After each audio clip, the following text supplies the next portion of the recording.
evening gamers. And why am I saying it like that? Because it's definitely evening now. It's 7 p.m.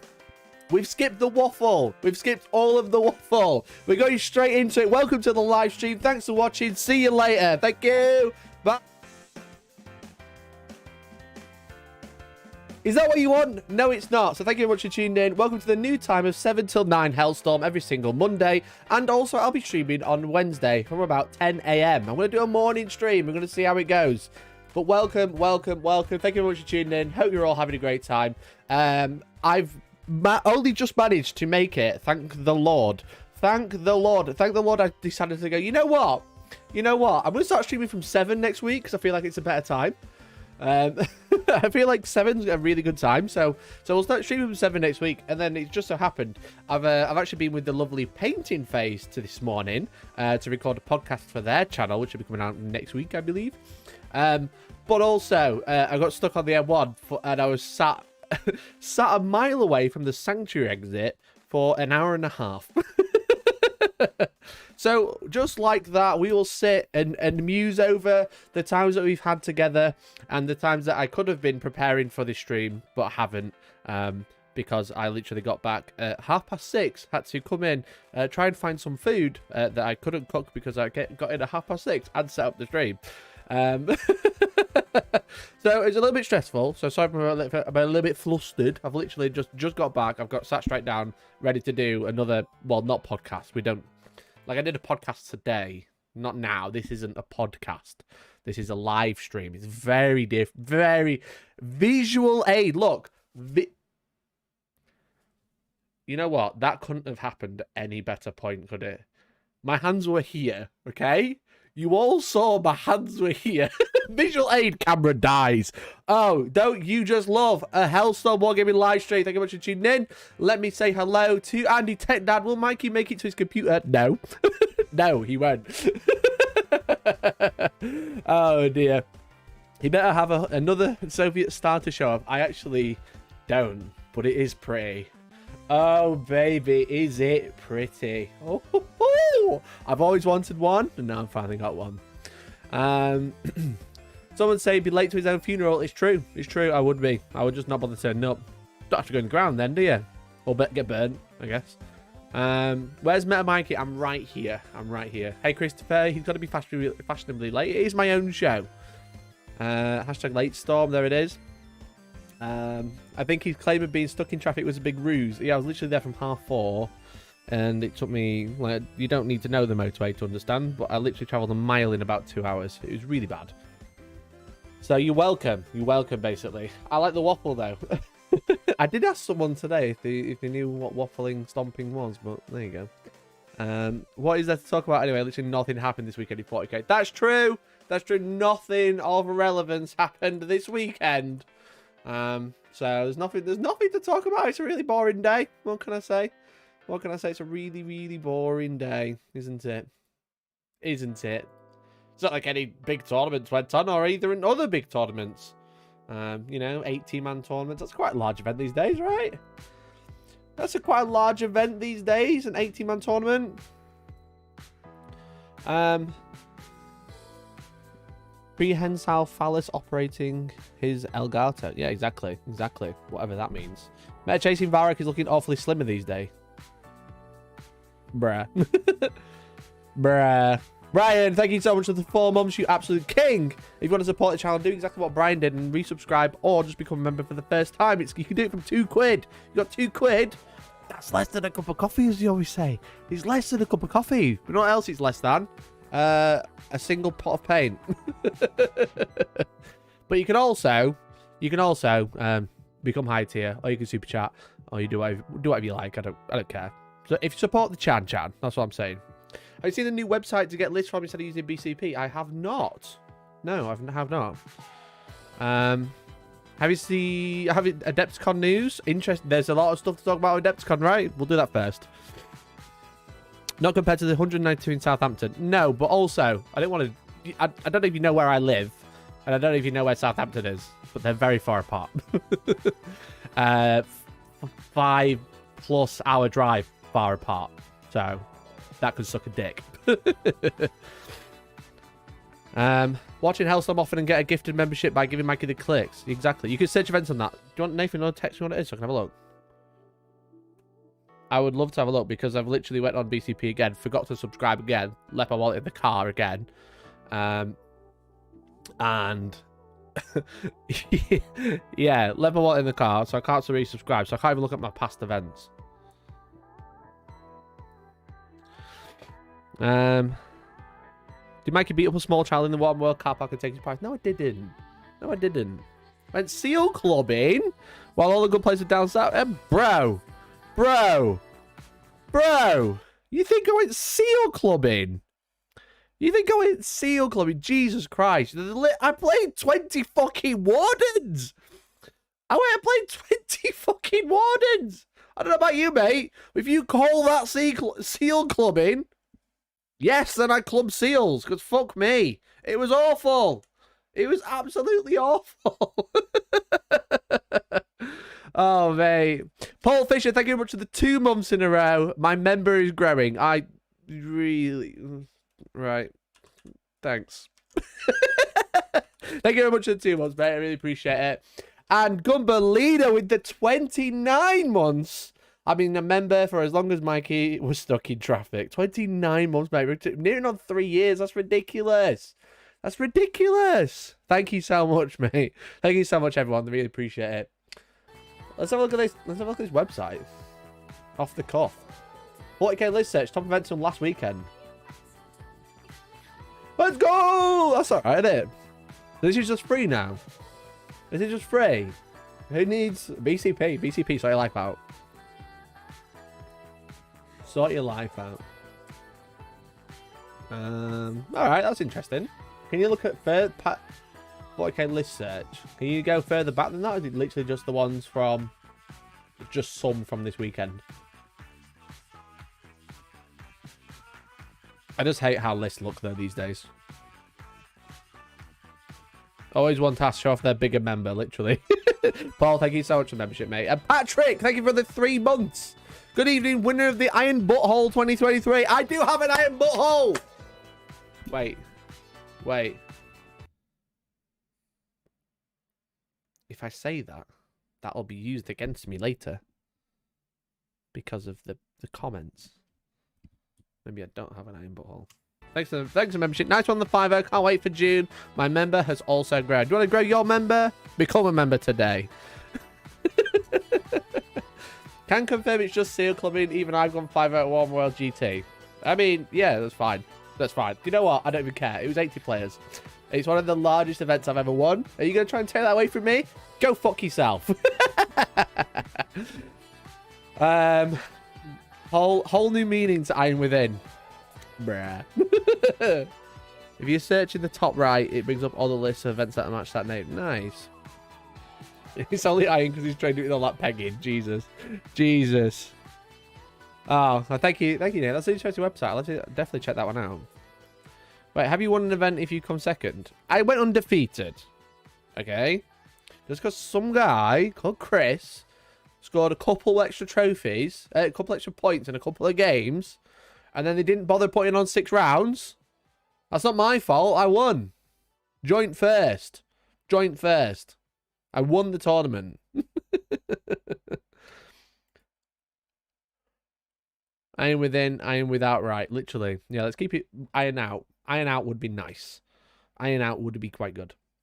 But yeah, it's quite an interesting one. I was trying to make an overlay, but I just didn't have time, so I'm gonna have to use a picture to go through my list. But 6th round missing. 6th round was missing. There's 2 people undefeated. Like, look at why do events do that? Joint first loser. Listen, suck my dick. Participate. I'm not taking anything away from you. Participation prizes are great. Thanks. Great. Excellent. I can't have anything. You don't let me have anything. Ginger Steve, thank you much for the 33 months of coaching from Mikey, the highest of memberships. Oh, I need a party popper when we hit 3 years. Oh, mate, 33 months in a row. Let's get some fast music going so I can read this lovely comment that Steve has definitely left me. Thank you so much. 33 months, coaching from Mikey. My membership is now older than the age of the average AOS player. That's true. So is this when we talk about second being first loser? The fact you didn't miss the box and entered the smaller GT when a bigger one was played elsewhere? Or just a patronizing well done? Can't quite this. Listen. It was 80 players. 80 players! That's a big event. That's a large major. Major tournament. It was good. It was fun. Bro. Thank you so much, Patchy, for the 2. If you're not first, you're last. Thanks, mate. Bro, look, 80 players. That's a big event, right? Show me your trophies, chat. Chat, show me your trophies in the Discord right now. Exclamation point Discord. Show me a picture of a trophy you've won. Okay? I'll wait all night. Bruh. Did you expect any less of us? Is a real question? It's exactly what I fucking expected.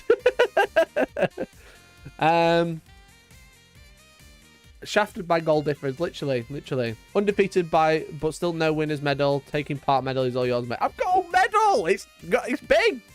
It's this big. He won best loser category. Thank you, mate. You mean you guys didn't do rock, paper, scissors to find out the true winner? No, and I didn't have any clock drama. Didn't have to fight anyone in the car park. It was a great event. Get him over to the channel for a shadow round. That'd be quite good, because Chris is really nice. I got a good vibe from Chris. He didn't talk to me very much. Got really good vibes, maybe. You should have dared to a fight on the sidewalk. I should have. I literally should have just sort of fought him. I mean, Jojo fans do that as a hello. It's true. Would you have got first if you were a better sportsman? No, there's no sportsman. There's no soft scoring in the match play events. So, no. So there's no soft scoring for paint or anything like that. It's just separate prizes. So, was there a sportsman? I'm pretty sure there was a sportsman award. There's a lot of painting prizes. Andy, thank you very much for the 6 months. Iron Hands Codex, best £24 you've ever spent. Well, actually, it was gifted to me by Games Workshop. So thank you, Games Workshop. 80 friendly guys just got jumped on by a wannabe pro. Bro. Do I have to go to the cabinet? You don't have a cabinet. Don't sit there and act like you have. You watch me. You don't have a cabinet with trophies. I DM'd you my trophy. Let me vet this first. Okay, I'll allow it.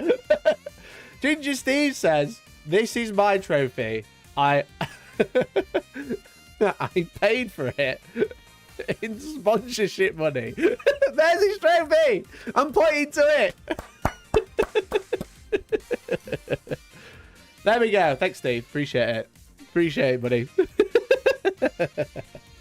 Anyway, you could be like Steve and pay for your trophies. Oh, that's a really good idea. The highest tier on Hellstorm, you get sent trophies. They don't mean anything, but I can make them. I can make these. I can make another one of these, right? So I'll just memberships. You'll win a trophy. Well done. But it'll just appear.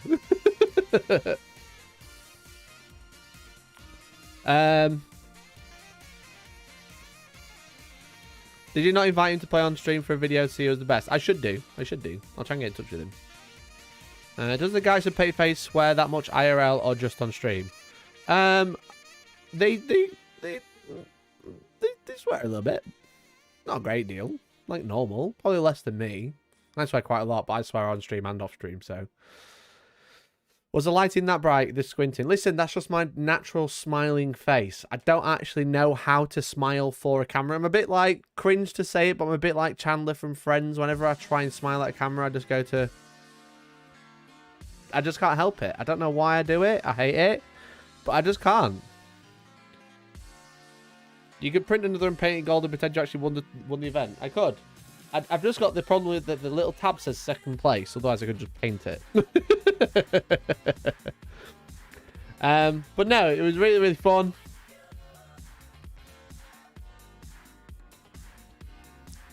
Right. Andy Tech Dad has just sent me a picture of a trophy. Right. I'm going to mock the crap out of this. Look at this. Sent me a trophy in a car. UK Games Expo 2000 and something. UK Masters late war winner.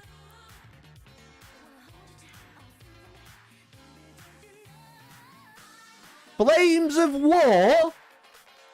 Flames of War Masters winner? Who plays this game? No one even knows what this is. Flames of War. There must be like 3 people that play. Yeah, there's like 3 people that play this game, bro. At least 30 people played in that one. Right, okay.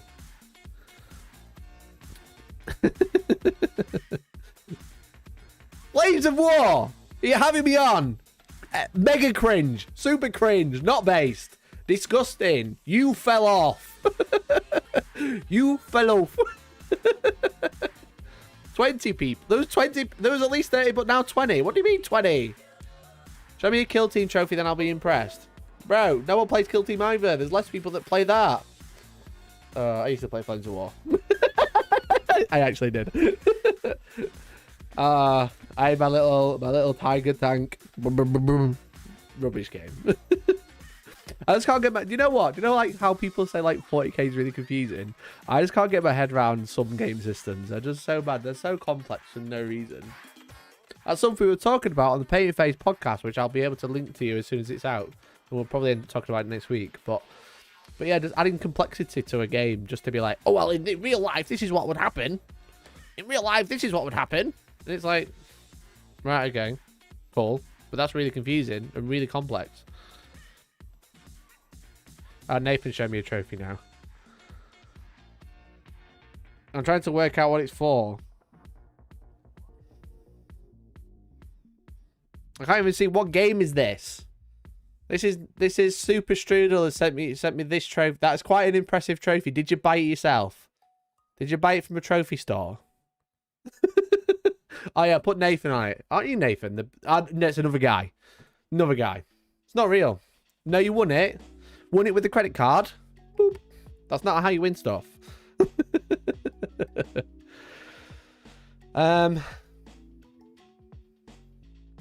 Why do you have to smile for cameras? This should have been like the meme of the guy getting 3rd place and celebrating like he'd won. Yeah, I mean, yeah, I should have just put Admon on. Can't believe I only came 2nd. can't believe I only came 2nd. This is bullshit. I went undefeated. I played Space Marines. Why not come 1st? But in all seriousness, shout out to Chris going undefeated, smashing Iron Hands in the last round. But they were running like Dreadnoughts and the Contemptor and just loads and loads of guns. There was a guy that was running like it looked like 3 Redemptors, 3 Gladiators at the same time. I was like, what are you high? How do you do anything else? Where's the rest of your list? But yeah, so I was just like, but anyway, Chris ended up beating him. He was playing Twilight Harlequins, which Twilight is probably one of the worst factions to play, in my opinion.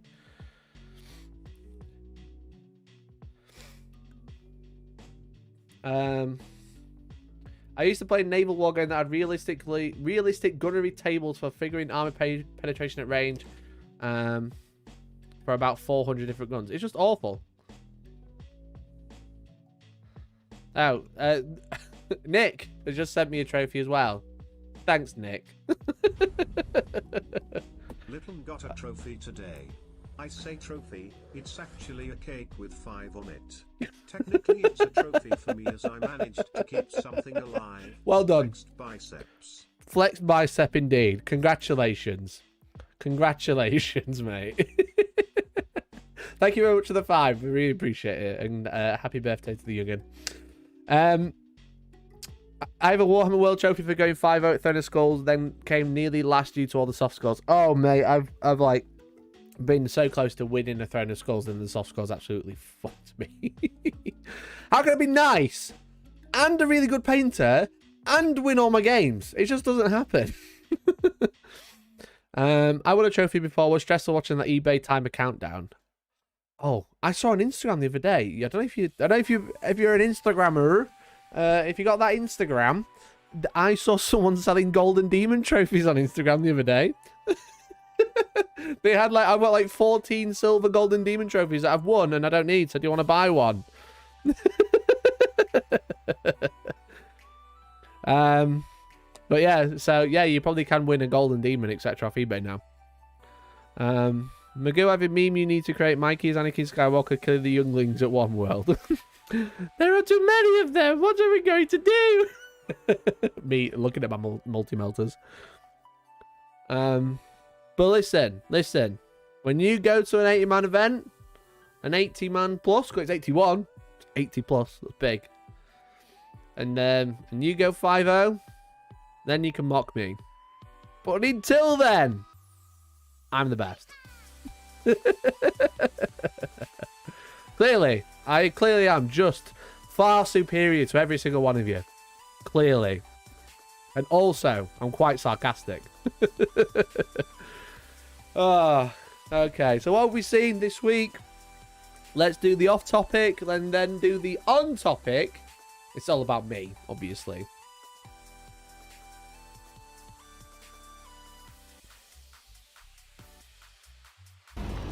Oh dear. Stop it. Stop it! Jesus. You got mail? What are you sending me now?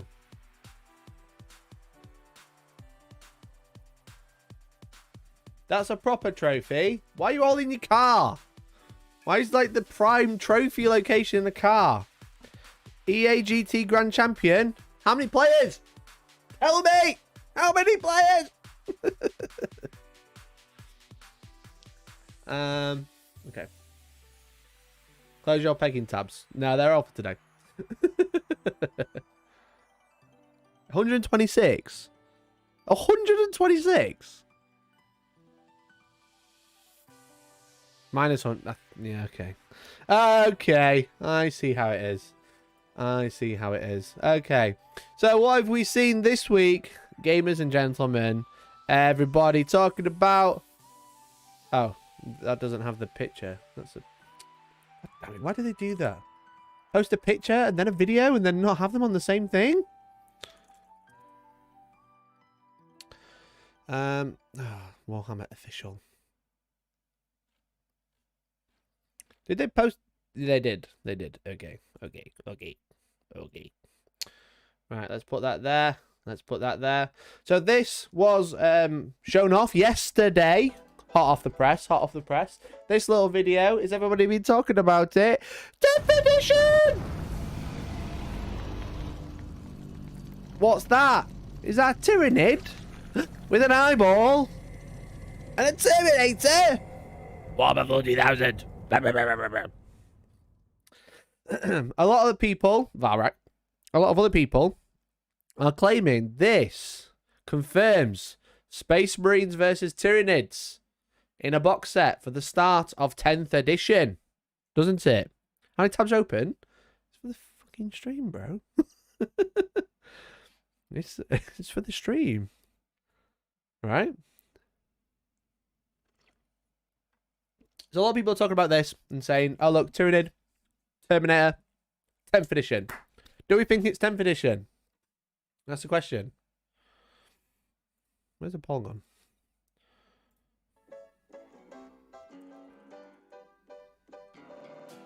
Let me know. Answer now. Do you think it's 10th edition? So there's a lot to dissect with this, because the image that they put out is actually really different and tells a different story. But what I will say is, before I continue, is I'm not convinced it's 10th edition. Okay? Reason being, Adepticon is in a couple of weeks, but Warhammer Fest is a couple of weeks after that. And imagine if they ran their biggest event on UK soil, the biggest Warhammer Fest they've ever done, and they announced 10th edition 2 weeks early. Imagine how crazy that would be. That would be really wild. That would be really, really wild. So that's all I wanted to say about that.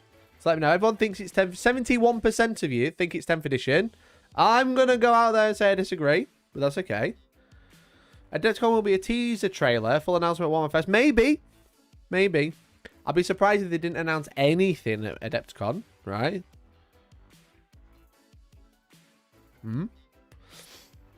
So the thing is with it is this looks like a Terminator with a white helmet. Okay? A white helmet. And then red armor. So everyone's like, oh, it's a Blood Angel. Okay? But then the image that they put out is completely different, obviously. But it's still got a white helmet. But you can kind of see on the shoulder pad, there's some sort of numeral or toilet seat, you know? So maybe that is an Ultramarine logo on the shoulder. Or it could be a number, it could be anything. We're just kind of guessing. There's a reason they've put this out in that position to make it look cool, but also to try and get people talking about it, you know? But that Terminator looks completely different to that Terminator, but I do believe it's the same Terminator, you know? So, is it 10th edition, maybe? That's the rumours. Rumours are saying that it's Tyranids versus Space Marines in a box set. I do think that to have a Terminator in the 10th edition box set would be very strange, because it doesn't look much different to a normal Terminator. And I'm not gonna lie, chat, as much as I'd love them to do it. I think if they're gonna release Terminators, right, it would be Primaris Terminators in the starter box, right? It would be Primaris whatever.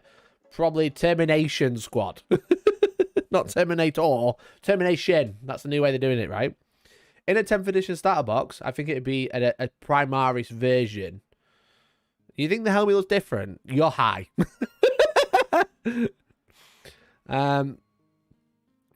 Okay, so it's just a normal Terminator. It looks cool. It's a drawing, right? But it's just like a normal Terminator. So I have a feeling, I'm going to put the theory out there, right? I think it might be the final board in action box, because we've had 3 so far, right? We've had Into the Dark, okay. Which had the Imperial Breaches and the crew. Then we had Gallo Dark, maybe, which was Kassakin and Immortals. And then we had the recent one, Soul Shackle, with the Arbites and Shadow Vaults. Yeah, Galadark's just name shit. Thank you. So Shadow Vaults is the second one, and then Soul Shackle as the final one. So they said they're going to do 4 a year, right? It's been I'm potentially curious whether it's on Space Hulk. They're just going to do it, you know. The 40k though, not kill team. What's boarding actions, bro? What's boarding actions? You know? I really hope they release rules to play Gene Stealers and Patriarch in Blood Angels for Space Hulk recreation. Exactly, yeah. So yeah, maybe I'm wrong.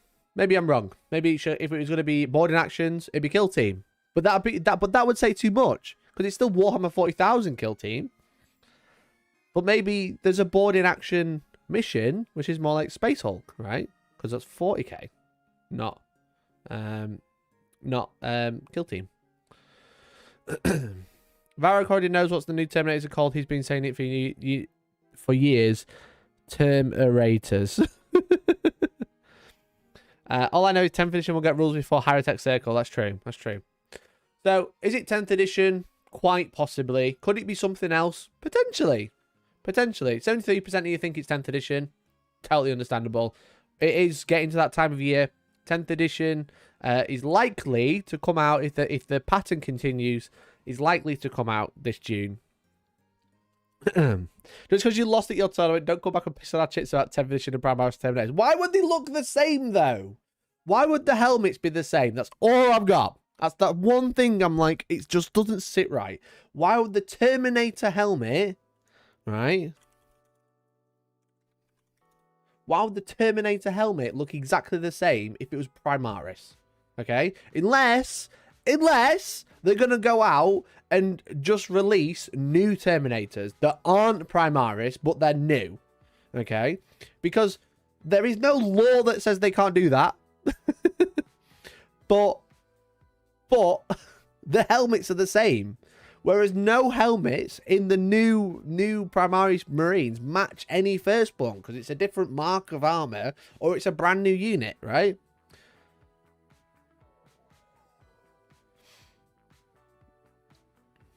Money, that's why. Maybe. Maybe I'm wrong. I could be wrong, but that's just one thing that I'm like, doesn't look right.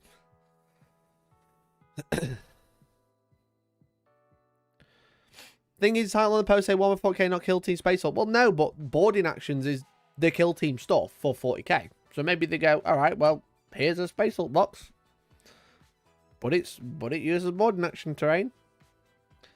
Mark 4. What about Mark 4? It looks like Mark 4, but it's not the same, is it?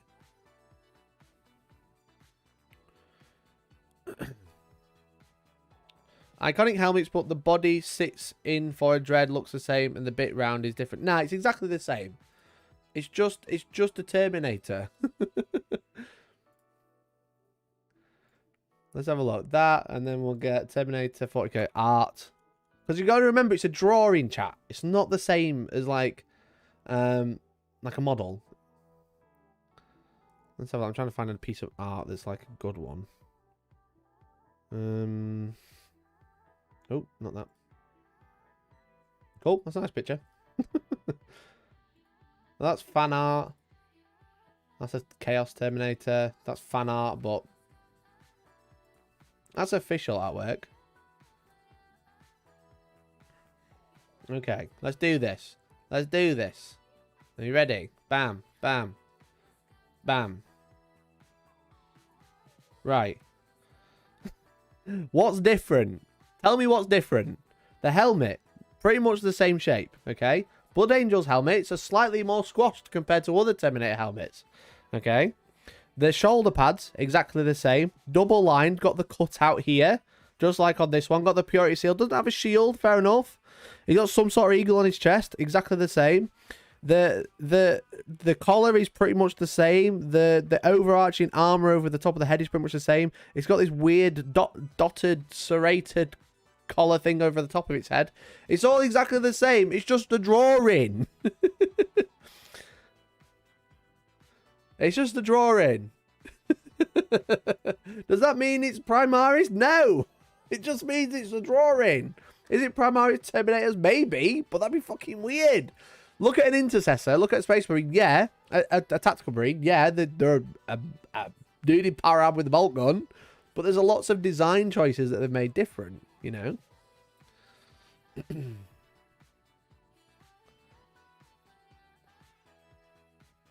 Also, it could be that they don't want to give away. Why? But just showing something else and being like, oh yeah, here's a Terminator in the eye of a Tyranid. It's actually Eldar. Your hair isn't the same, but we don't question you. I mean, okay, fair enough. They could have answered the law by keeping firstborn Marines around, but only veteran versions. I mean, maybe. Maybe. If they firstborn all Space Marines, I will actually be so pissed off, though. Hey, Ross, how you doing, buddy? The one on the left is coloured in, that's true. It's a white helmet. The helmet you are looking at isn't painted. Yeah, so it's likely to be an Ultramarine Terminator, but not Primaris, but it's just a Terminator from 10th edition. That is a high chance, you know? Just spitballing, just guessing. We don't actually know. I don't care if I Primaris or not, just make it bigger with the right proportion. I mean, yeah, likely. Can't wait for Mikey's I was right, Primaris Terminators announced video. So yeah, so are the Primaris? I don't know. It doesn't look like it, which makes me start to play with the idea that maybe it's a Space Hulk boarding action box. But I don't know. I don't know. We're all just guessing at the end of the day. We're all just guessing. We don't know until we see it. Someone knows.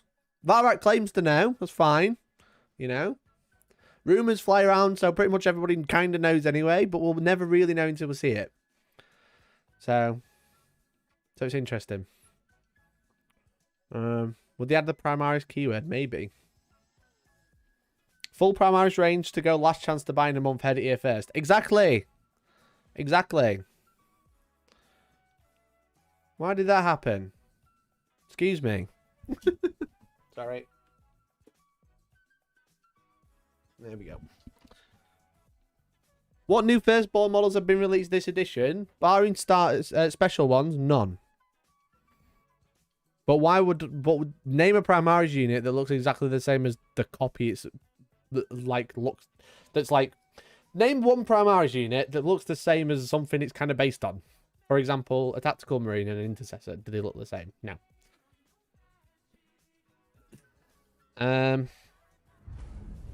Hey, Ross. Thank you. One better next time. Hell yeah. I must be from Paris because I fall for you. Ross, thank you very much for the $8, man. Really appreciate it. It's really kind of you, buddy. Really, really kind of you. Very, very kind, mate. He's definitely deflected to hide the truth of his Overlord Jay's workshop. If I knew, I'd be more like coy about it, right? But I don't know shit.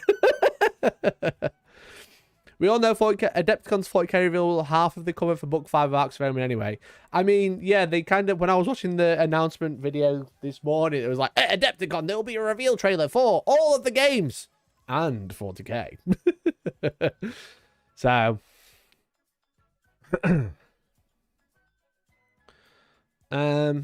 likely could be a bit... Black Templar Lieutenant can be used as firstborn arm promo. I don't know what that means. Change the rules so all upgrades are free on firstborn. Sell lots of models and release 10th and Legend of Firstborn win. I will die. One of the rumors was they were dropping the Primaris keyword in 10th. That'd be interesting if they just got rid of the Primaris keyword, because again, that's like 6 years of force feeding Primaris down our throats and then going, oh yeah, we're just going to redo these units because we can't be asked to make a Primaris Vanguard Veteran kit different, so we'll just release Vanguard Veterans again. And just get rid of Primaris. That'd be really funny. Where can you see your list? I'll be going through it any second. Real talk, probably not 10th edition, but the road to 10th edition thing that they always do. They had a campaign to end 7th and a campaign to end 8th. Yeah, and we're currently in the campaign to end 9th, probably, with the boarding action shit. Black Templar characters, whatever you wanted it to be. Which one? Which one are we talking about?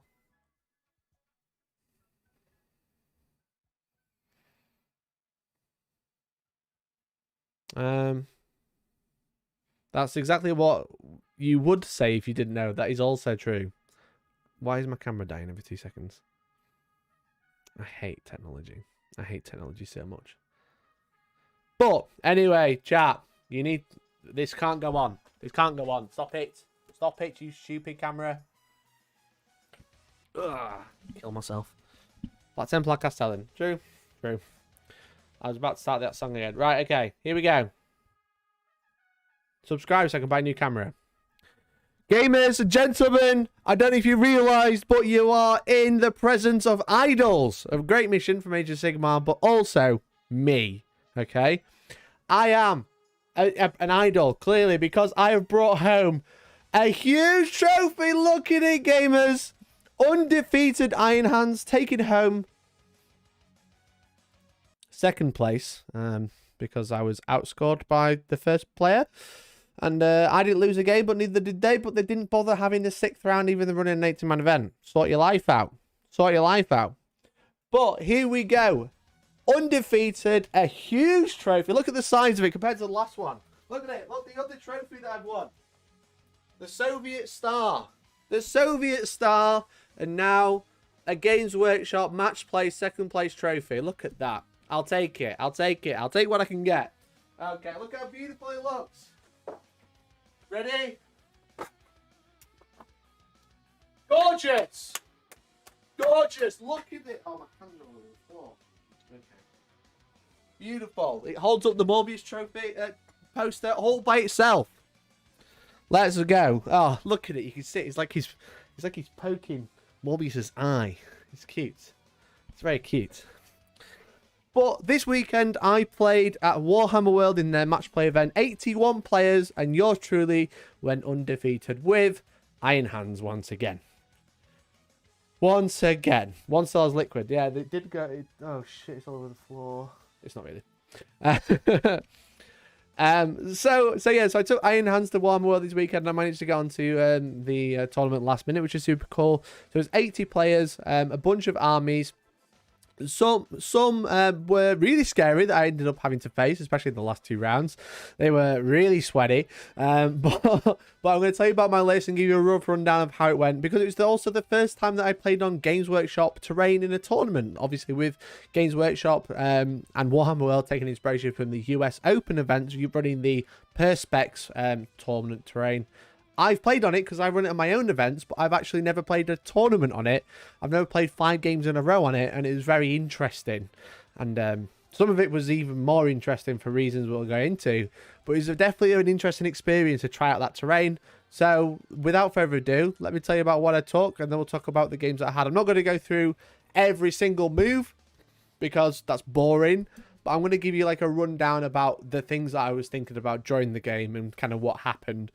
And like the general basis of it.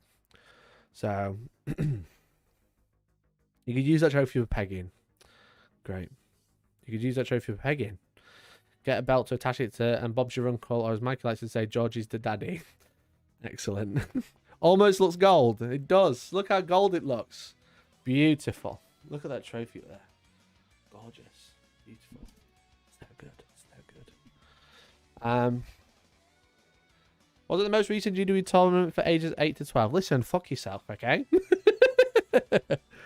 So, let me tell you about what I took. Right, okay, I'm gonna ignore chat.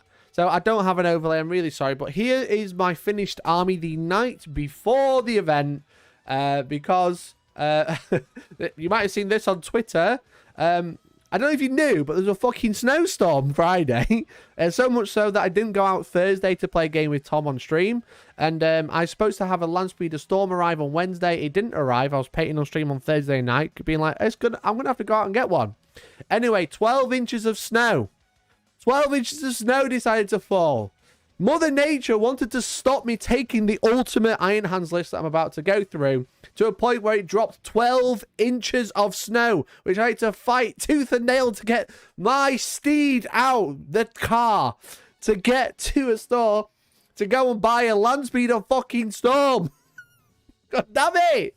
I was meaning to buy one months ago and waited till last minute, and then weather tried to stop me. But anyway, we managed to get the Landspeeder Storm. Thank you very much to Hobby Workshop for saving us one. And then there it is in 12 inches of snow. Don't ignore us. We are Green Nades. Witness us. We pay to bully you. No, I only want to be bullied via Super Chat now. We're going to start banning bullying. It's true. It's true, Mark. Snow is the enemy of GW. Stop people playing. Exactly. Exactly. So, let me tell you about my list. I'm going to read it off Battlescribe while I talk to you about it. But again, apologies, there's no overlay. This is just after I'd finished modelling it all. And I'm currently watching Better Call Saul. I'm about 5 seasons in. So, it's great. So, I actually made 2 lists in case I couldn't get the Landspeeder Storm. But as you can see, I got it. I built it. I painted it. So, let me tell you. So, it's an Iron Hands list. So Iron Hands are obviously really good right now because Space Marines have an update in the balance data slate to make doctrines go back to the way they were when they were previously really broken, where essentially you don't have to progress through any of the doctrines. You can stay in the one you like to be in. And Iron Hands like being in the heavy doctrine, which is also the one you start at turn 1 in, because you can basically stay in that one, which gives all your heavy weapons an extra AP, but also they ignore the heavy penalty while they're in the heavy doctrine, and they reroll once to hit with heavy weapons, which basically means every single model with the heavy weapon is essentially always in range of a captain, which is very good. Patrick, thank you very much for the 2, mate. Bully and Mikey is my king. Stop kink shaming me. Thank you for the 2, mate. And Magoo, thank you much for the 19 months. Thank you so much, mate. Has he shut up about his first place loser award yet? Go fuck himself. Every time someone insults my placing, I'll just tell him. I'm going to tell you to just go screw yourself. So that's an Iron Hands ability, and the Iron Hands and Iron Hands successors get that, and I am an Iron Hands successor because I'm a Blood Raven, and that's just what you got to do. Magoo, thank you very much for the gifted as well, mate. Thank you so much. Thank you so much, mate. I really appreciate it. Think for yourself. Make sure you say thank you. For that membership, and think about becoming a member afterwards, or if you're not a member, become a member today. Thank you so much, Magoo. That's really kind of you. Jokes aside, memberships are literally what keeps my lights on.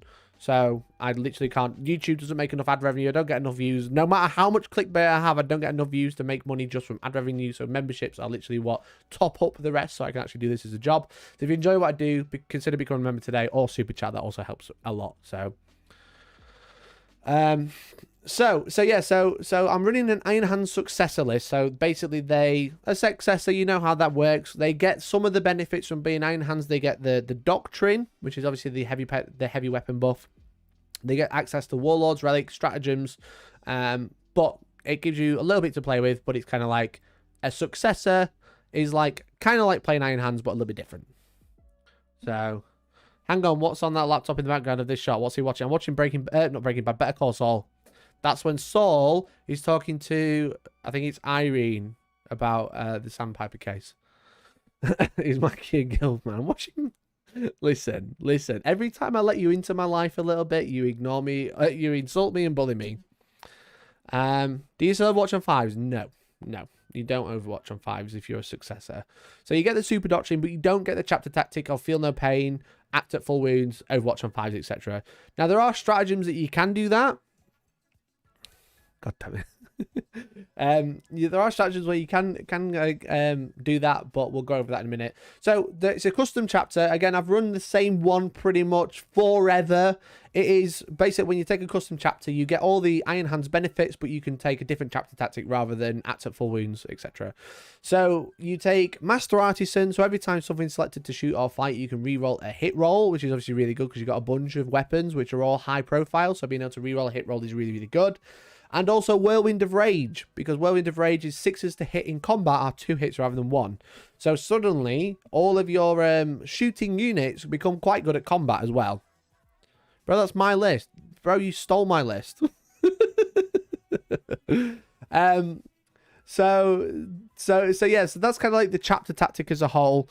And I'll go through the list. It's an Arcs of Omen detachment, obviously. It's a heavy support detachment, but I'm very cheeky because I take 4 elites. So I've got the Warlord right in the middle. I've got the Lieutenant. Can I zoom in?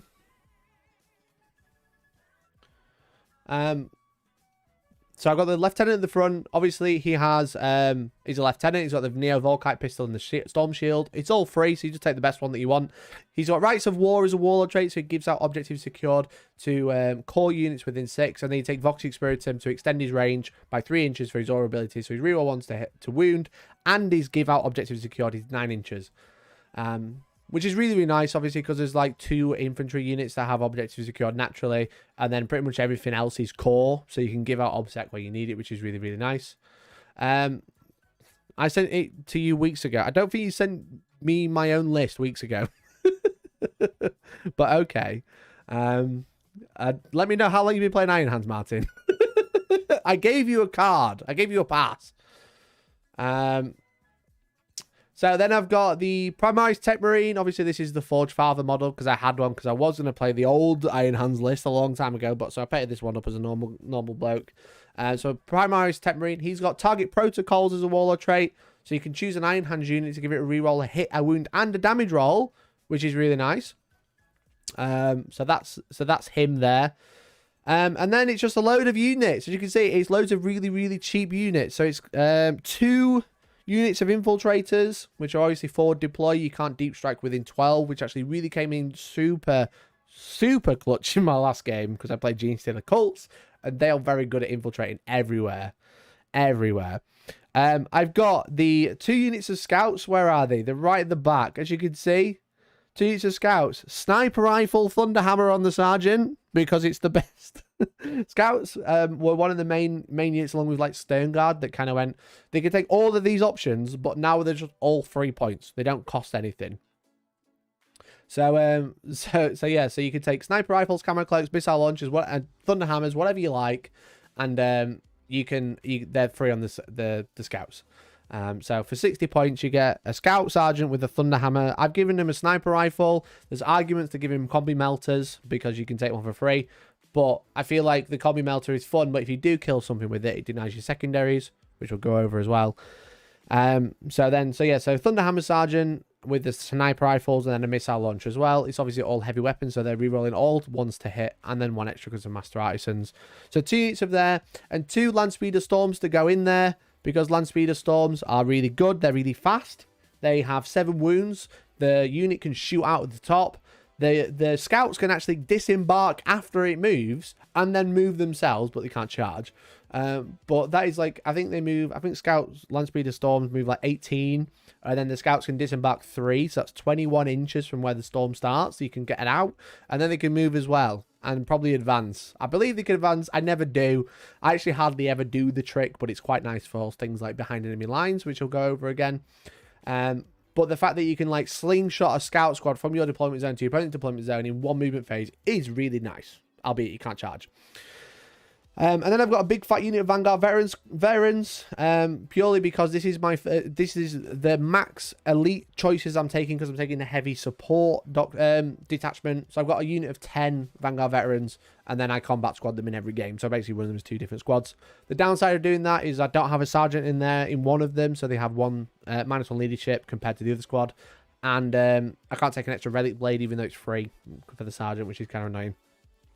But yeah, so in there I've got the sergeant with the relic blade and the storm shield. I've got another guy with a storm shield and a lightning claw, and then all of the rest have grav pistols and lightning claws. Grav pistols are free. Now, chainswords were free, and in our Armor of Contempt meta, everyone was taking chainswords because they were free. You took a lightning claw and you got a bunch of extra attacks with the chainsword. But now they've made grav pistols free. And these are kind of like, in my opinion, better than a chainsword, because a chainsword is an extra attack at strength 4, -1 AP and 1 damage, whereas a grav pistol is strength 5, -3 and 1 damage unless you've got a good armor save, then it's 2. So the Vanguard veterans, when they go to charge something, they can actually, especially when they're going like after infantry, like power armor equivalent, etc., they can actually go in and soften the target up, then charge it, and then confirm a kill, rather than kind of like going into a squad of 5, maybe killing 3 or 4. If you shoot and kill 1 or 2 before you go in, you pretty much guarantee kills, which is really, really nice. And yeah, free grav pistols is like, it seems so weird when you look at it on the list, and then you go, oh yeah, they just move, shoot, and then charge. Now, albeit if you shoot, you might make the charge longer if they remove models. Just position well and hope for the best, or don't shoot if you don't need to. But a chainsword attack is pretty piss poor, to be honest, and I prefer the pistol on there. So, and then I've got the character Dreadnought. You've seen it all before. You've seen him before. He's 3 command points. You make him a character for 1 command point. He's a relic contender, so it costs another command point. And then you give him the Warlord trait. So 6s to hit are additional attack. So you roll an extra attack in there. But 16 Volkites, hit it on 2s because you've got Tech Marine scheme +1 to hit. Rerolling 1 because he's an Iron Hand. Reroll an extra 1 because of target protocols or master artisans. And then reroll an extra 1 because of target protocols. And then reroll an extra wound. And rerolling 1 because of the lieutenant. And then you can spend a stratagem. If he shoots all of his guns at the same target, you can make 6s to wound 2 wounds rather than 1, or wound twice. Now, I will say, just for clarity, the rule isn't clarified.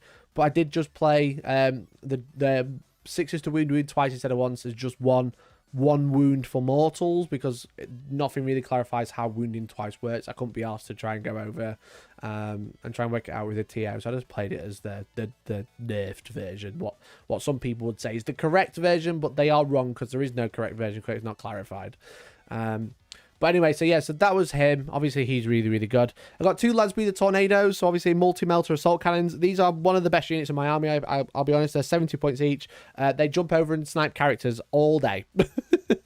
I really, really like the Landspeeder for that, because they can jump over screens, jump over buildings, because we've got a 16-inch move. Then we've got the multi-melter, which is rerolling 1 to hit because it's heavy. They've got the assault cannon, which is rerolling 1 to hit. And it's only 70 points, so they're really good for screening, really good for character hunting, and also just really good for playing open moment, etc. for the secondary, for sitting in the middle. So I really like them. I think they're a really, really good unit. If I could, I'd take more. So, good thing that's how it works. Each 6-roll procs an additional saving throw and 1 mortal, not 2 mortals. Well, no. Can show me in the rules where it says how wounding twice works and define what twice means, and then it doesn't make any sense. So, doesn't the Dreadnought become slotless? It does, because it's a character. So, the reason I've got 4 elites in there, I've got 2 scout squads, a Vanguard squad, that's 3, and then the elite character is 4, because obviously he's a character. So then I've got 5 heavy supports.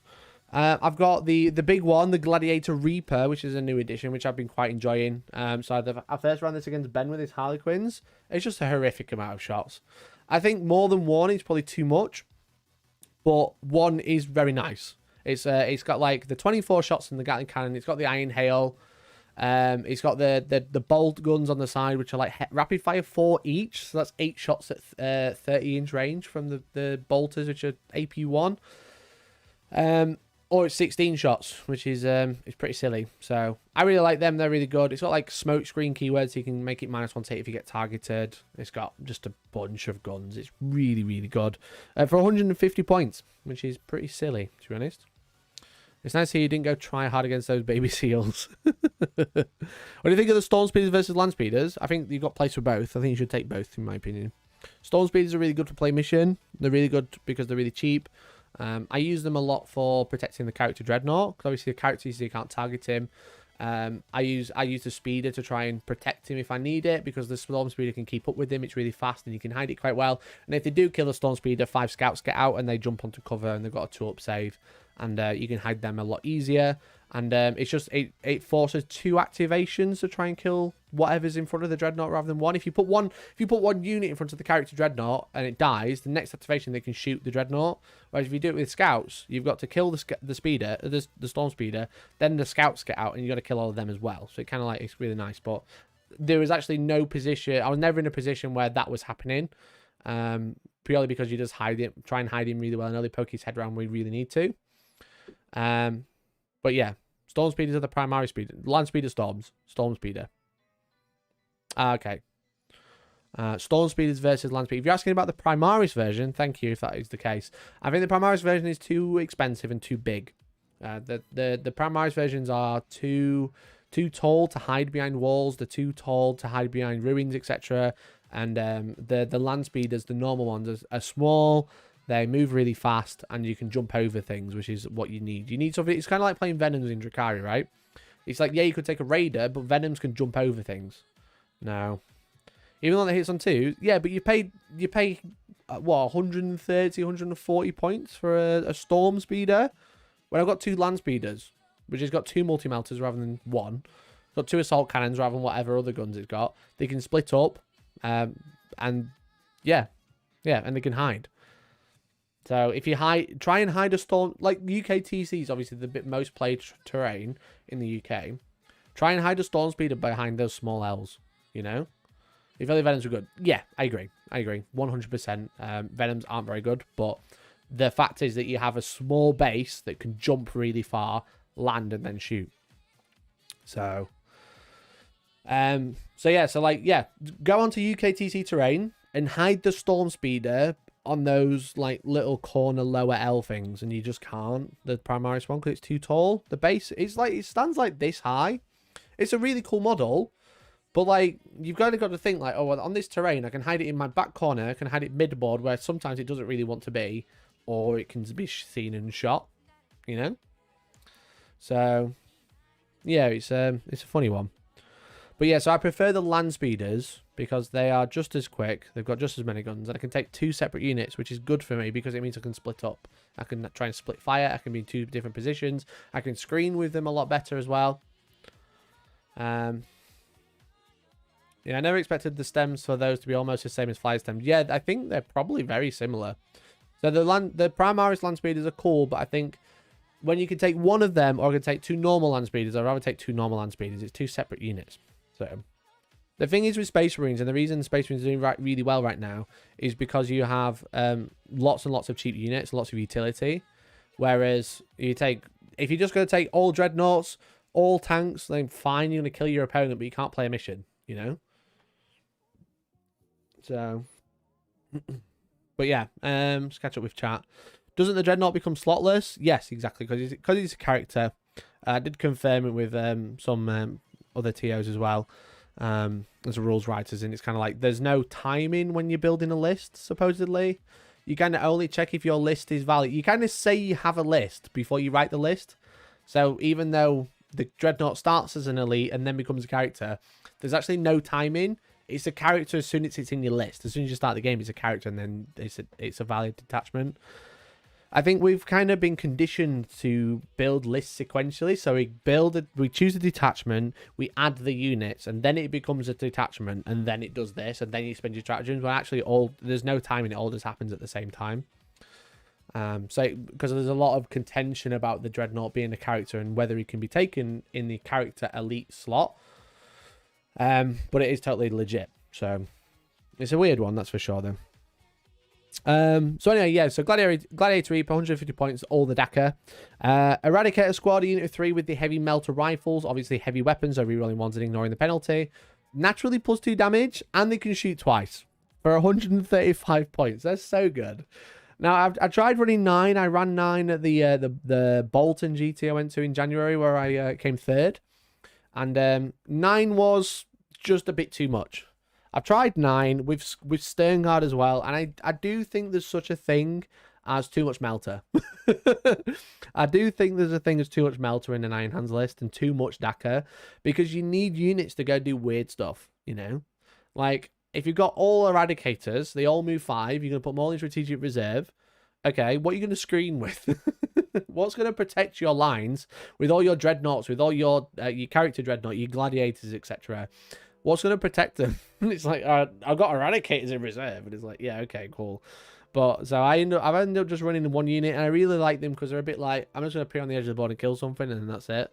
They don't need to do anything else. And then they're just annoying to the opponent because it's like, if I ignore them, they're just going to keep murdering stuff. So, it's weird. It's weird. But, yeah, I like them. Anyway. So I've got 2 Devastator squads. Obviously, got the silly Thunderhammer, Combi Melter Sergeant. On there, I've got 2 multi-melters and 2 grav cannons. I think multi-melter Devastator are arguably better than Sternguard because you can shoot twice after, so you get 2 activations with one of them on the turn they drop, and then they usually die. But if they don't, they can keep running around hitting on 2s, which is really good because you've always got the Signum in the unit. So I think that's probably the best way to run multi-melters is just in a Devastator squad. I think it just performs far better.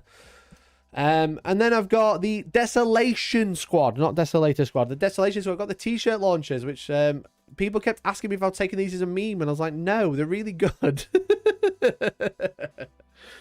Your lines are protected by faith in the Emperor. I mean, true. But yeah, so Desolation Squad, I've got the Super Crack launcher on there. These were so good. Oh, bro, they were so good. I really enjoyed this unit. Now, in a couple of matchups, they were pretty piss poor, especially the first probably 2, if not 3, because I was playing against lots of vehicles that the out of line of sight shooting was just poor. But the out indirect in turn, like in game 4 and 5, as I played Gene Stealer Cults round 5. Oh my god, did these pick up Gene Stealer Cults? It was crazy good. There was a turn in turn like 4 or turn 3, sorry. My opponent, Dom, absolute legendary person, really good player as well. But he infiltrated 6 away with some Neophyte hybrids, unit of 20. And I was like, because he wanted to get my Desolation Squad, right? Because they were just like picking up his backline. He can't leave anything on the home objective because he's just going to die. And I protected him really well. And I'll go over it again, but he infiltrated within 12 of the Desolation Squad. So I all spec scanned, got max shots and everything, and killed 15 of the 20 in all specs. I was like, bruh. So I really like this unit. I think they're a really good tech piece. I think in a guard matchup, they outshoot guard mortars because their Venga launcher can buff himself. The Venga launcher gets +1 to hit anyway, so he's hitting on 3s even with no line of sight. He can signum another model. He can signum himself to hit on 2s with no line of sight, re-rolling 1s. Bruh. Oof indeed. Yeah, because it's like, it's a silly amount of shots. Obviously, you've got the Venga launcher, which is 6 shots. You've got the Castellan launchers at max shots, which is 15 by itself. And then you've got the 4 Super Crack. So I ended up killing 15, which is pretty dumb. Because you're like near my Lieutenant as well. So I was re-rolling 1s to hit and re-rolling 1s to wound. And an extra 1 for Master Artisan. Really good. Really good. So I really like the Desolation Squad. I think they're a really good tech piece. In some matchups, they're really rubbish. Against like mass power armor. Like against this list, like if it was a mirror match, they're actually really bad because they don't outshoot each other. They just bounce when they're shooting each other. But if you can't see anything, there's no good valid target for them to shoot out line of sight. They're multifunctional because they've got crack launchers on them. They've got dark lancers, right? So they can just walk out and start shooting stuff that they don't like. They can like just shoot out a Gladiator Reaper. They can shoot out a Land Speeder. They can take down Terminators because the D3 plus 3 damage. So like, well, the Outliner's like, shoot is really bad in this matchup. But it's like, yeah, okay, you got fucking rocket launchers. Go shoot them, and also shoot the indirect fire at them anyway, because you might take a couple of wounds off. So they like Dark Reapers with additional guard mortars. Yeah, and also 4 Dark Lancers basically. So strength 8 minus 4 D3 plus 3 rerolling ones to hit is nothing to be sniffed at. And they're really good to just poke out of a corner of a ruin. There's a picture. Let me spoilers. Let me just double check which one it is.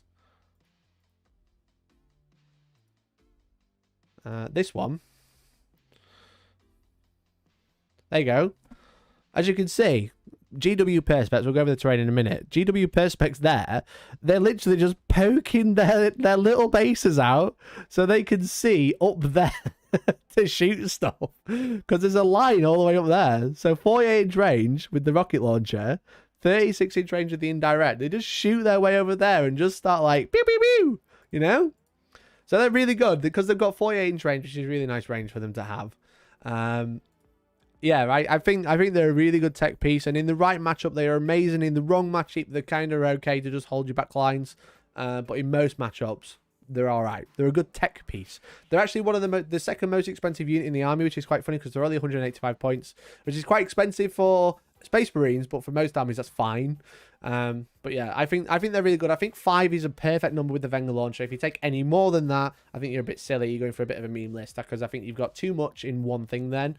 Too much in backline when you need stuff that can jump forward, which is why I've got Land Speeders, Storms, I've got Vanguard Veterans, etc. And obviously I've got the drop pod for the Devastators, which is probably the last thing I haven't mentioned.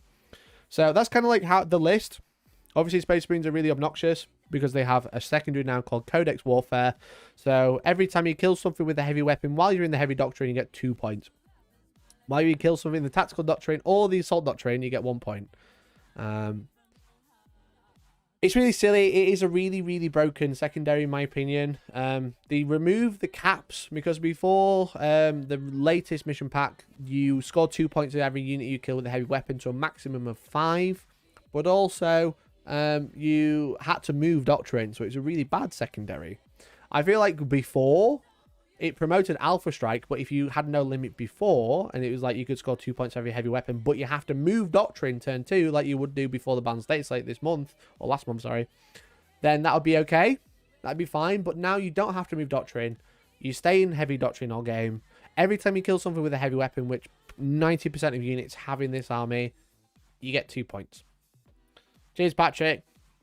So I think it's a little bit silly. I think that secondary is really dumb.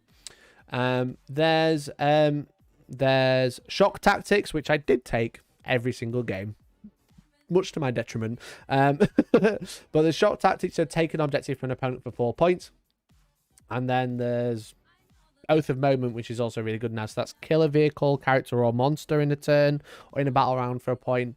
Don't fall back or fail morale for a point in a battle round, and then be in the center at the end of the battle round for 2 points for any unit, which has again got a lot better in the recent mission pack, because it used to be core only or core or character, and now it's just any Space Marine unit, which is really good. So I really like this. Again, it's really toolboxy. It's got a lot to play with. It's got a lot of DACA, but I feel like the more DACA you go in for, you need to remember you've got to play mission, you know. Wouldn't Codex make more sense being 1 for Devon, then tactical, and 2 for assault? Yeah, I agree. Yeah, that'd probably be the best way. That'd be the best way to fix the secondary, because, yeah, 2 points of heavy is really silly. But, I'm currently putting mine together as I watch. Excellent. Hey, thank you very much to Qual to becoming a member. Thank you so much. Thank you for rejoining the channel. It's very, very kind of you. And Jose, thank you very much for the 17 months. Should I buy a Vanguard box set for Cows and Overlords? I mean, why not? What have you got to lose? You played my mate Dom in round 5. Dom is a legend. I really, really enjoy my game with Dom. He's a very, very good player. He knows G and the cults inside out. But yeah, so that was my list. Some stratagems that I could play with. I was pretty much using Mercy as weakness for I think it's called, where it's basically you choose, again, as I mentioned, you shoot all of your weapons into one unit, and 6 is to wound twice instead of once, which is really, really nice. There's like 4. You can fall back with land speeders for a CP. You can give out feel no pain to infantry for a command point. And one that I've never used before, but I used twice in this tournament, is if you overwatch, you can spend an additional CP to overwatch on 5s instead of 6s, which I used much to my opponent's detriment round 1. And in round 5, it would have come in clutch, but it didn't quite come in clutch. But yeah, so that was my list. That was my list anyway. So let's talk about the format. Okay, a quick little bit on the format. So Games Workshop was using, well, Warhammer World were using the US Open style terrain. So the US Open style terrain looks like this on day 1. I'm just going to get my points up. I can see that as well. So, so day 1 there was 3 missions. Sorry, we played Recover the Relics. Then we played Conversion, I believe, and then the last mission we played the Scouring. So those are the 3 missions that were played, and all of those are Hammer and Anvil or Slight Corners. And then you can see, essentially with these are all terrain pieces, and they're on bases. They're on bases, and what you have is these lines, right? And these lines represent where the buildings are supposed to be sat on the perspex. So the perspex counts as part of the ruin. For example, terrain piece 1 is a ruin. Terrain piece 2, which is this pink one, is a ruin. And then terrain piece 3 is a wood. Hey, Jay Taylor, thank you much for becoming a member. Thank you so much, mate. Thank you. Really appreciate it. That's very kind of you. Thank you, everyone who's becoming a member. That's really, really kind. I hope you're enjoying my storytelling. And thank you very much for supporting the channel. Evening objective markers arrived. No problem in the end stuff. I'm glad they finally arrived. Also attempted to build Kit Bash Desolation Squad following recent stream suggestions. Pinged you a wit photo. Excellent. Thanks, mate. I'll take a look at that. And Knight Spade is this terrain set. No, it's not fun for Knights, this one. Do proper Iron Hands normally overwatch on 5s? Would that start make it 4s? I'm pretty sure they does. Yes. I'm pretty sure it does. So yeah, so these are the terrain pieces, and it comes on perspex, and I've got a picture in a second which I'm going to go over, which is the one complaint I put into Warhammer World. They asked for feedback. I did put in some feedback. I spoke to the TOs about it as well. Obviously, I put a picture on Facebook and Twitter, etc., which you've probably seen. But yeah, so basically you've got 4 bricks of ruin, and whilst you're not on the perspex, all of the perspex is obscuring. So like these big squares here are all obscuring until you touch it, and then it goes back to true line of sight, and then you should have a building on the front. So essentially you can walk on it and hide behind here. If you stand back here, you'll get a cover save, but you can start being seen. But these 2 in the middle are obscuring, the 4 big ones are obscuring, and then you got some woods on the outside. Oh, wrong one. Mail. Anyway, this is my table for round 1. Now, I don't know if you can tell the difference between this, where these blue lines represent where the building's supposed to be, and this table. But as you can see, it's very different. Now, the problem I had with Warhammer World, and it is a shame, and again, it's valid criticism, but the terrain doesn't match what's in the pack. This is what's in the pack, and this is what they had. Now, it wasn't like this for every single table, which is granted.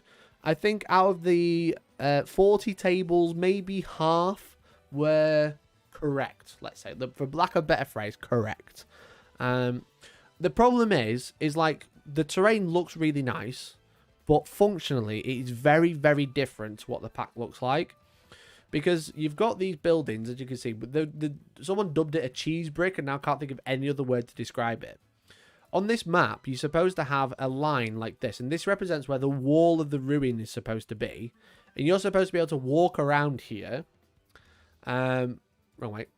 And then you can see this one, for example, is a brick. It's 2-layer building. It's essentially a magic box, what you would have seen from old editions. And it's Warhammer World terrain that they've had for ages that they're using for the tournament. You've got this bastion, which is representing a wood. You've got this building, which is representing a wood. You've got these 2 buildings shoved together, which have the L's in the wrong place. And then you've got this furnace thing, you know, whatever this is supposed to be. Now, again, granted, the table, I'll just give you a spoiler. The table's higher up and dotted around as well. It wasn't just the top tables. This is more like what you should expect. This is what you should expect for the terrain on these tables anyway. This is what it's supposed to be. So you got a little bit of a wall for dense, which is fine. You got some ruins in the middle for obscuring, which is great. You got some L's that you can hide in. So this is what the table's supposed to be. Again, I'm air quoting, but yeah. So there was a couple of these tables. I had this around 1 and 2, and it was a real problem because it didn't match the pack. The woods were wrong. Obviously, these are too big. Now, they don't usually do anything anyway. So these wasn't too much of a big deal. It was just weird that we're playing Bastion and a building as a wood and then crates as a ruin, you know? You'd think these crates would be, like, reversed. So the crates can be dense, top and bottom. And then the buildings be buildings in the middle. I don't know if that's just a mistake. I don't know if it's supposed to be. I don't know. It was just weird. And like I spoke to T. I said, "What's supposed to do?" So just play it as it is. And I'm just like, right, okay, brutal. But yeah, so I played Chaos Knights round 1. I played a lovely gentleman called Sam. But the problem is the terrain really screwed him on this mission. And Iron Hands are very good at killing knights, right? They've got so much free melter guns. So essentially, the way this, I didn't really take many pictures. I think I took one. I did literally take one picture before the game started. So this wasn't deployment. This was just me and him talking about armies and stuff. So the mission was recover the relics. Obviously, it's hammer and anvil deployment. Essentially, the way this, it was just, it was honestly awful, and I felt really bad because it was kind of like the problem is with tournaments is there's like no skill consideration into the first round. And like army power levels is not considered whatsoever because it's random pairings, and like I'm really, really good into Chaos Knights. I'm really, really good into any knight list.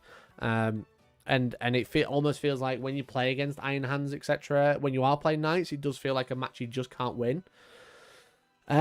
So anyway, yeah, the terrain on this table was bad. In my opinion, there is, like, I spoke to the TOs and they were very apologetic, and I'm a TO myself. I've got a lot of respect for the job, but the problem is it's kind of like you're at Warhammer World. There's a factory under the car park. Where's the terrain? You know what I mean? But anyway, I can't exactly dodge around it. It was pretty poor on that table. A lot of the other tables were quite good. The orc ones that they'd done looked amazing. All the top tables have been doing looked amazing. This table looks nice. It is very nicely painted, but it is obviously wrong, and that was the problem. And it's kind of something I raised. I was just like, look, at the end of the day, it's not correct. Like, what we can abstract it, we can pretend the buildings are there, but we're abstracting so much anyway because we're playing with perspex, and we're playing obscuring and stuff like that. So yeah, it's like, it's a real shame. Like, again, I'm not blaming anyone in particular. I'm just I just tried to raise the issue of being like, you make the stuff under the car park. You're a multi-million-pound corporation. This building cost you a lot to hold events here. You make a lot of money from it though, because it's Warhammer HQ. I can't defend it. I can't say this is fine. I can't say this is okay. And like, not to brag, I was going to clickbait a little bit. I will say that one of the things I did ask was, is this what it's going to be like at Warhammer Fest? And they did say no, because they're shipping it from the US by the sound of it. So at Warhammer Fest, it'll be like the tables at the top at this event, or like scattered around. It'll be much closer to that. So this terrain is Warhammer World terrain. So it'll be staying at Warhammer World. Whereas the terrain that they're using at Warhammer Fest is all getting shipped in. So that's kind of like something I wanted to address. I kind of wanted to like talk about that and mention that it's not just going to be like this all the time. It's not, if you're going to Warhammer Fest, don't expect this. Expect the proper terrain. So anyway, so yeah, it was really bad. My opponent put the Abominant and like all the special knights in reserve and deployed 6 war dogs. He put 3 behind this building, 3 behind this building. And yeah, the problem is knights don't have any screening units. He hit all of his units during deployment, and essentially my land speeders jumped from this building to onto this building to see a knight that was poking his head out here. Because I went first, obviously. What the secondaries I took were bring it down, obviously, because I'm killing tanks. I took shock tactics, and I took raise the banners high as well, because I was like, I don't really have any other secondaries to take. I'm just going to drop 3 banners on these 3 objectives and hope for the best. But anyway, I ended up going first. Again, there was 6 war dogs on the board, 3 behind this building, 3 behind this one, but 1 poking the head out. My land speeder jumped over and managed to kill one of the war dogs here. So there's like 3 combat ones, because his list was like the Abominant, 3 Helverins, 3 Shooty, Gatling, Melter, War Dogs, and then the and then like some other. There's just a bunch of War Dogs, right? But yeah, so I ended up killing one here, but then my drop pod just dropped here, because what he'd essentially done is put his 3 War Dogs on the back line to hide them, but not put anything in front of here, because I was using this perspex, because this entire perspex square is obscuring, and I ended up just putting the drop pod and the unit 9 inches away on the perspex, so they could just see the 3 knights, and they just shot them to bits.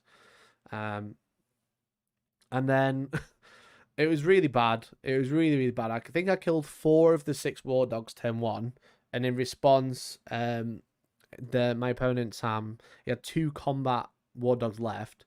He ran one. He used a stratagem from one of the house stratagems to run a war dog straight through this building without having to like you just ignore buildings essentially when it moves or charges, which is like really, really good. It ended up like coming over here and charging one of my land speeders, but the other war dog walked over here. Only had a stubber because it was a combat one. It had like a claw and a chainsaw thing. Charged my devastators, so I overwatched, and I ended up killing it in Overwatch, because I hit with 2 melters and managed to kill it. So that was awful. And then to rub it in, it put the Abominant and a bunch of knights in strategic reserve. I brought the Abominant on within 12 inches of my devastators, and I said, "Are you sure?" And he was like, "Yeah, I do need it there. I want to be able to charge." And I all spec scanned it and did like 18 wounds. It was a really big yikes. It was really bad. It was just one of those games where it was kind of like, if I could do that, it'd be fine. It'll be fine. And then I just rolled like an absolute wanker. And then, yeah, at that point, I was kind of like, what am I doing? What am I doing here? This is awful. This is so bad. This is really, really bad. I'm really not happy with what I'm doing here. I feel awful. But I want to say Sam took it like a champ. He said, "I don't want to concede because I don't think that's right." And I said, like, at the end of the day, this is a really hard match for you, and I've gone first, and I've ended up rolling like a knob, but not doing anything wrong, not doing anything rude. You know what I mean? But I'm just playing the game, and I'm just rolling hot, and you're not, and that's really, really bad. So yeah, it was bad, but it doesn't matter like who that is. It's just that sort of matchup. It's not very good. Des versus all the knights. Yeah, the Devastators just nuked knights. That's what they do. That's what they're there for. And it was really, really bad. So I did feel awful. I did apologize to him. We spoke about it. We were just kind of like, the problem is it's Chaos Knights versus Iron Hands. It's not interactive. Like Chaos Knights and Imperial Knights aren't very good right now. The problem is they've got no terrain to deal with, because Imperial Knights, because you're relying on perspex as well, it's obscuring, which is great, but Imperial Knights can't interact with that. It's just there's nothing on the table for an Imperial Knight player. Like, that Abominant can't hide on this board at all. There is nowhere to put it where it can't get shot, because they don't benefit from obscuring. So all of these perspex things are all just whatever is on the thing, and it's obviously all the knight is tall and everything. There is nowhere to hide on this board for an Imperial Knight or a Chaos Knight, a large one. The Ward Dogs can, but the problem is everything's so high value that you don't want to screen with anything. So it ended up just being just a bloodbath, to be honest. Sometimes it's just rock, paper, scissors. I mean, yeah, at that point it was just rock, paper, scissors, and again it was really shite, to be honest.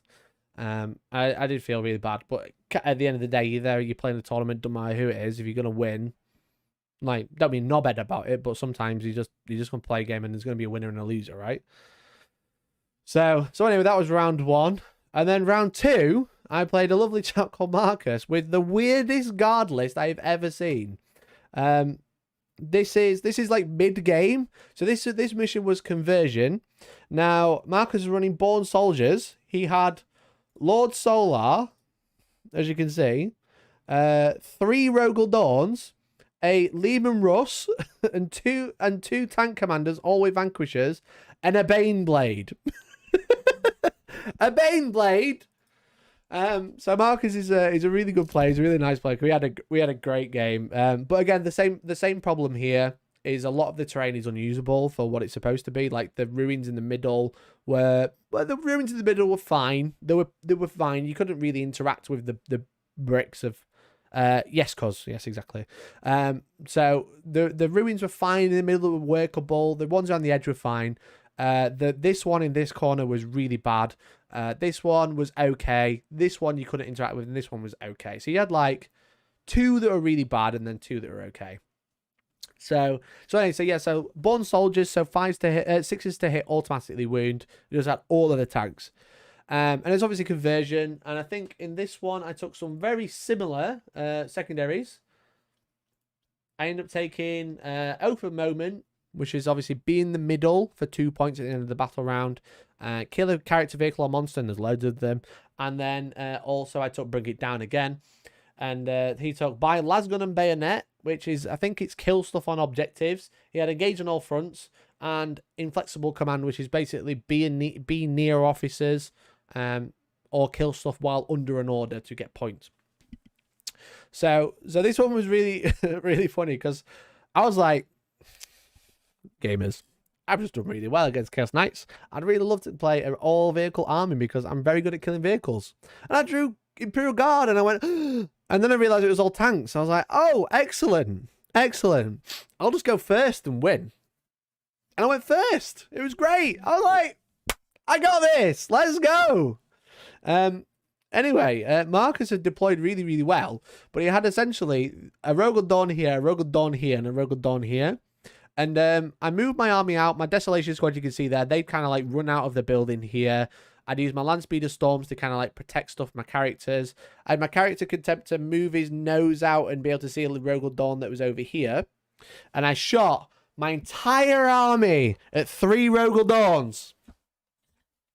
And killed 1. I ended up killing 1. I was like, ah! I shot the 2 Devastator squads, the Desolation squad, the character Contemptor, 2 land speeders, kind of like splitting fire here and there. I ended up killing 1 Rogel Dawn, but then I left 1 on like 6 wounds and 1 on 3 wounds. And then Marcus proceeded to delete nearly 1,000 points of my army, what felt like. It deleted both land speeders. He deleted all of the Devastators.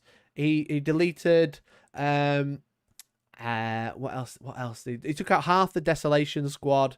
He took out, I'm trying to think what else. You can see all of my infantry are all here. Everything that's off the board here in this pile. There. It's just models and models and models. He killed basically all of my infantry. What I've got left on the board here, this is turn 2. This is turn 2. I've got Vanguard squad there, Vanguard squad here, 2 scout squads in land speeders, my Dreadnought, and 2 Desolation Marines. And there's actually a little sliver here. That's a Gladiator that just arrived. So I was like, oh, Jesus Christ, I can't deal with that again. So I brought on my Eradicator squad here to be like, okay, they can see the Rogel Dawn. They're going to delete him. I'm going to delete him. That'll be fine. I'll bring the Gladiator on because Marcus had... This is Marcus's turn 2, I believe. It's his movement phase. He had this Lehman Russ further back. He had Lord Solar here with a Lehman Russ in front of him. In my turn 2, I managed to kill the Lehman Russ in front of him here. Or the Rogel Dawn, maybe. One of the tanks, anyway. And Lord Solar became wide open, so I ended up just like absolutely nuking him with a Gladiator, which is really good. Because he had like a couple of tanks in front of him, but I ended up like managing to get the angle to get Lord Solar, which basically won me the game because it meant Inflexible Command, he scored 3 points and no other points on it. But yeah, so I ended up killing one of the Rogel Dawns with my Desolation squad, which it was kind of like parked up here, I think. And then went, oh, I'm going to shoot on death. I'm going to shoot on death, right? And I'm going to shoot your Eradicators and just absolutely fucking murdered them. He just shot, because essentially, I think it's TCP, the turret weapons can shoot, and they have the oppressor cannons, so like 4 shots. I don't know, a ridiculous amount of shots, high damage, high AP. And he just went, oh yeah, these are gladiators, I'm going to shoot them. And I just like, all right, cool. And then he was just like, right, take them off. And I was like, I've just lost 135 points in my turn. How am I going to deal with this now? So anyway, the Eradicators are kind of parked here to kill this Rogue Undawn. So what I end up having to do is charging my Vanguard veterans and creating a wall. So I essentially put one Vanguard veteran on the front of this Rogue Undawn and then conga line them across, not engaging the Baneblade, but putting them in a position where the Baneblade couldn't roll forwards and delete my army.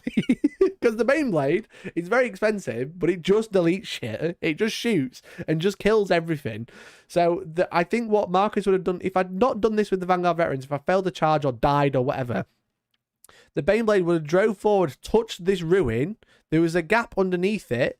There was a gap underneath this ruin, so he would be able to see all of this, all of it, and he would have just deleted it.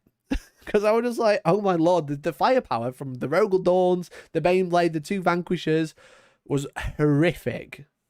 The Baneblade points and clicks, yeah, literally. And because because I can't interact with this building, I'm having to walk around it, but it means I can't hide inside it, which I probably would have done with a lot of my stuff, especially like the land speeder trying to protect my dreadnought. I was just like, I'm having to skirt around this building to like shoot stuff, but I can't hide. And if that Beyblade touches here, I'm dead. I'm just dead. So yeah, it was pretty gnarly, to be honest. But anyway, so he ended up backing out. He deleted all these Vanguard veterans, obviously. He managed to delete like the land speeder with this Vanquisher. And then kind of like after that, I managed to pick up this Rogue Dawn, managed to pick up this Vanquisher tank commander over here. And then this one kind of drove off. I ended up charging it with scouts and bonking it with the Thunderhammers, which was really fun. And then my second unit of Vanguard veterans jumped over and stole this objective and got me 2 shock tactics. Because essentially I jumped over with Vanguard veterans, I think, and then another turn the scouts got up and then ran through and grabbed this objective and scored me 4 points. So I ended up only scoring 8 points on shock tactics purely for those 2 moves. Just by walking through the terrain and be like, all right, Beyblade, I'm here now, but I've just scored 4 points. I'm gonna die, but just yeeted 27 inches to grab an objective, which is really nice, really nice. And that's what the good thing the land speeder storms are really good for as well, because you can get out with the scouts after it moves. Is you can like start on the deployment line behind a building, move 18, get out, move again, and score behind enemy lines turn 1, and then do it again next turn. If you're still alive with the scouts in turn 2, you can get the other land speeder storm in, and that's 4 points or 8 points, etc. Because you would just want to get a load of units at a deployment zone. And it's really good for that, because it's like guaranteed hide in safety, move 18, disembark, move again, be in their deployment zone, which is really good. Really good. So, hey, Jamarty, thank you much for gifting the membership. Thank you so much, mate. There are too many great names in chat. Become a member right now. Become a member right this second. Inside Miniature Painting, there you go. You just got our free memberships. Make sure you say thanks, and thank you very much to Jamarty. I really appreciate it, mate. Really kind, mate. So anyway, that was game 2. End up in the bag at a 93.42 because I end up maxing primary and I maxed most of my secondaries bar shock tactics. I'm just going to close some of these tabs. So here's another one, as she says, that's at the same time. You got this Vanquisher turret. End up just deleting my Gladiator. But yeah, great opponent, great laugh, but that Baneblade, man, that Baneblade. And there's Lord Solar after he got gladiated, which is quite funny. But there you go. Anyway, round 4, I played a lovely chap called Sergey, who was playing Grey Knights. Now, the Grey Knight list was like triple Dread Knight, a Dreadnought, a bunch of Terminators, loads of Interceptors, like a pretty good Grey Knights list. I don't really know what they look like right now, but it seemed pretty gnarly, because it was just like the Dread Knights are obviously really good. The Interceptors are obviously really good as well. I just feel like they probably are a little bit too expensive what they have, and their secondaries aren't great, because they have a secondary called Teleport Assault, and it's pretty much deep strike and kill something and score 5 points. That's what it felt like. Teleport assault ended up scoring 15, 5 in each turn. It was just like teleport or deep strike or use Gate of Infinity or use the shunt jump and delete something. And then you get 5 points. It's like, okay, yeah, you're playing Grey Knights, you're gonna delete stuff.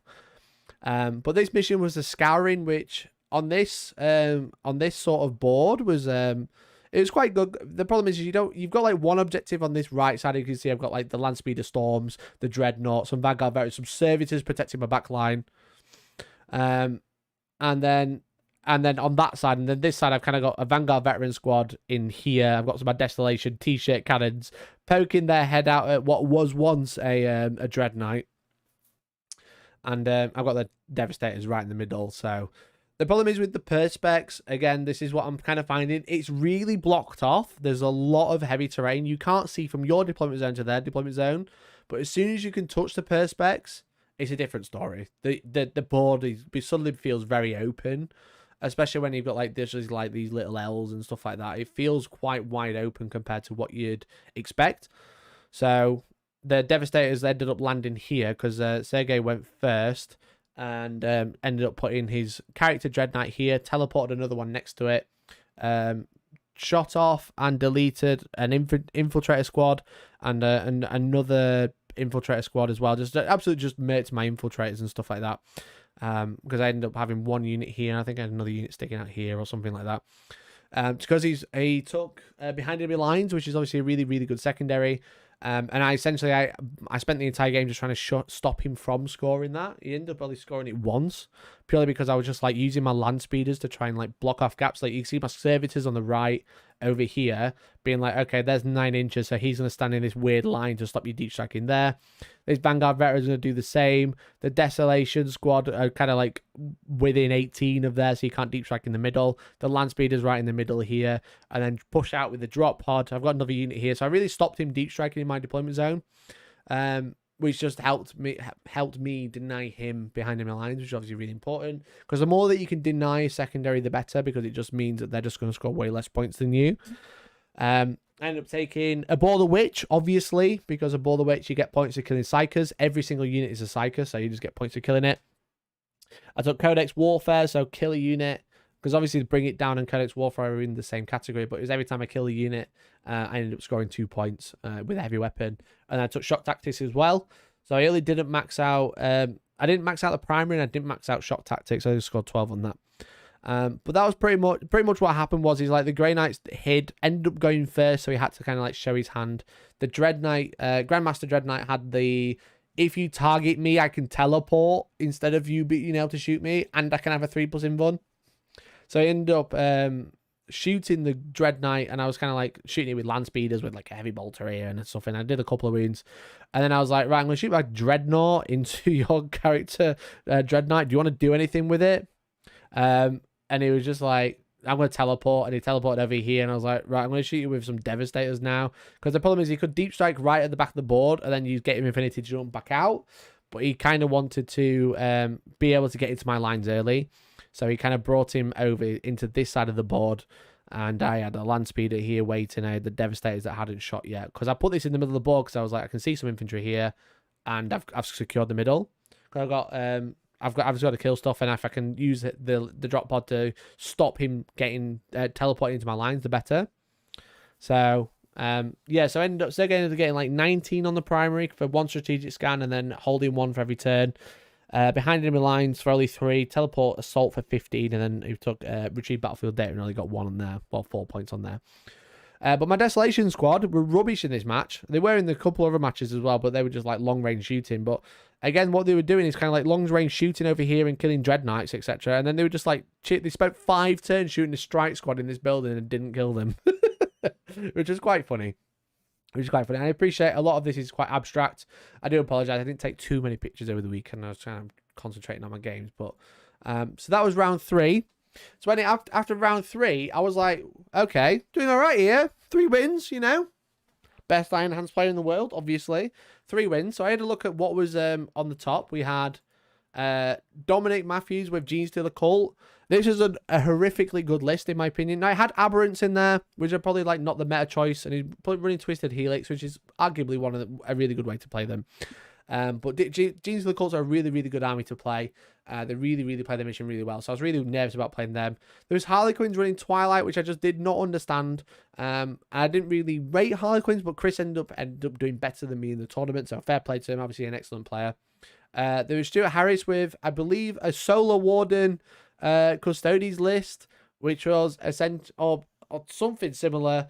There was lots of Custodes because there was Andy with another Iron Hands list. I believe this one was triple Gladiator, double Redemptor, character Dreadnought, and some other stuff. There was Stefan, which was triple Redemptor, one Gladiator, drop pod, character Dreadnought. There was me with my list. There was Levi with Chaos Knights. Like, shout out to Levi. Excellent bloke. Really good player. We're taking 3 big Chaos Knights and going 3-0 on the first day, which is pretty impressive. But then there was Mark with Adeptus Custodes with 20 Wardens. It was Josh Roberts' list at 1 hour event. It was 20 Wardens, which I'm about to play. There was JB with 18 Wardens. And I was like, I do not want to play anyone. I'm going to leave. I'm going to take my 3 wins and go home. I don't want to play any of these lists. They were all brutal. Chris practices versus Manny weekly. I mean, well, there you go. Fair enough. Understandable why he did so well then. But yeah, so I ended up playing Mark round 4, and he had 20 Custody Wardens. He had the Terminators, the single Terminators, a couple of extra Wardens, 23 in total, I think it was the Wardens. Using Solar Watch with Sally Forth on the banners, so the banner with +1 attack, but also can choose unit to advance and charge, which makes Wardens very good. They've got a 4% Von, they're 3 wounds, they've got 6 up, feeling no pain. Obviously, Custodians are really good now because they have the stratagems back where they can transhuman, they can turn off rerolls, etc. But the next mission was tear down their icons, and also it was the next day, so it changed from layout 2 of the terrain to layout 3. Now, this was another complaint about the terrain. Now, I was on the top tables, which meant I had the correct terrain. So this isn't any slight on Warhammer World terrain or anything like that. The complaint is this layout. Now, this is a new one that I've never seen. I've never seen this before. I wasn't expecting it. I didn't really know what to think of it. And then I played it and then I realized, and I was like, right, okay.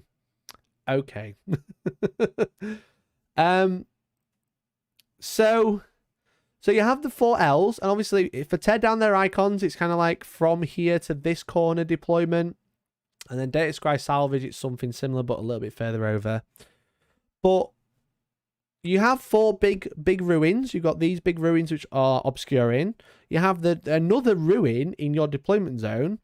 But then you have another ruin, the small ruin, which is Terrain Piece 4. Oh, it's a mid-sized ruin.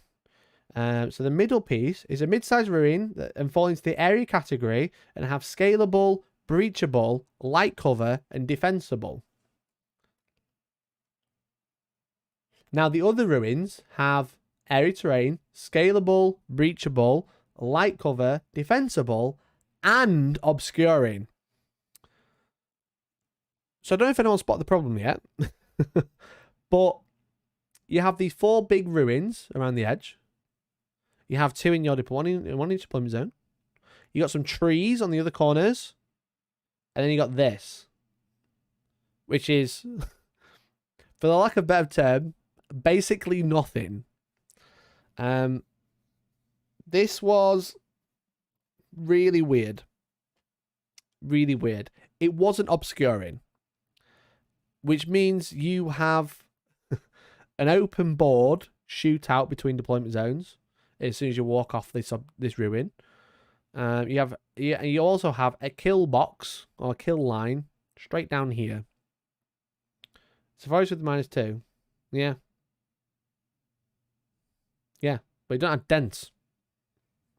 There's no dents on this, by the way. Scalable, breachable, light cover, and defensible.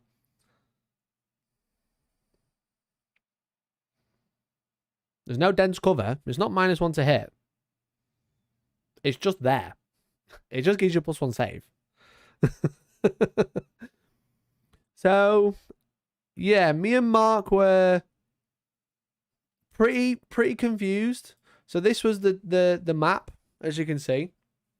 This was the map that we've been given for the next day. And yeah, it was very strange. So the mission is tear down their icons. It's the bomb mission. You might remember it a bit easier. Your deployment is from this corner to the middle of this terrain piece. And there's one ruin here, which you can hide behind. But all of the other ruins are not very good staging areas. And then what I mean by a staging area is, normally in a lot of maps, you have somewhere where a combat unit can move forwards, hide in there, and then come out with the charge, right? And this is why, like, in the US, combat armies are doing really, really well, like Adeptus Custodes, etc. Like, Custodes are doing kind of well in the UK as well, but only on certain maps. Case in point. But the player-placed terrain is really good because you can create a staging area by putting a big ruin in the middle of the board that you can run your army into and then run out of it turn 2 or turn 3, etc. But the problem is with this is there's again this is no critique on the terrain that we had. The critique was the layout. The layout was very, very odd because you've got these woods. These are woods in the corners, but this is nothing. If you're not in it, it's nothing. It's +1 save at best. And the 3 objectives in No Man's Land, if you stand here, you can see all the units. You might be -1 to hit for shooting through some trees. So you can shoot through this and be -1 to hit. You can shoot through this and be -1 to hit. But you shoot through this, nothing happens. You just had a kill line straight over there, which is the weirdest shit. It was so bizarre. I don't know what the plans was this with. If this was a wood, at least it'd be -1 to hit, right? But it's not. It's like move to the middle, get +1 save. I was like, I kind of said to the team, I was like, is this supposed to be obscured? I know it's a bit small, but is this supposed to be obscured? And they're like, no, it's not. And I was like, right. Okie dokie. So yeah, and all the terrain was preset. It was all set up by the TOs and stuff like that. So we just kind of played with the hand we were dealt. So I think if I played this game with Mark again on the day before with those other maps, I think I auto lose, to be honest. I think I should just lose that game. But the problem is that on this sort of layout, the wardens have nowhere to go. He deployed 10 wardens in here, 10 wardens right over here, and then as soon as he wants to come out, I can see him.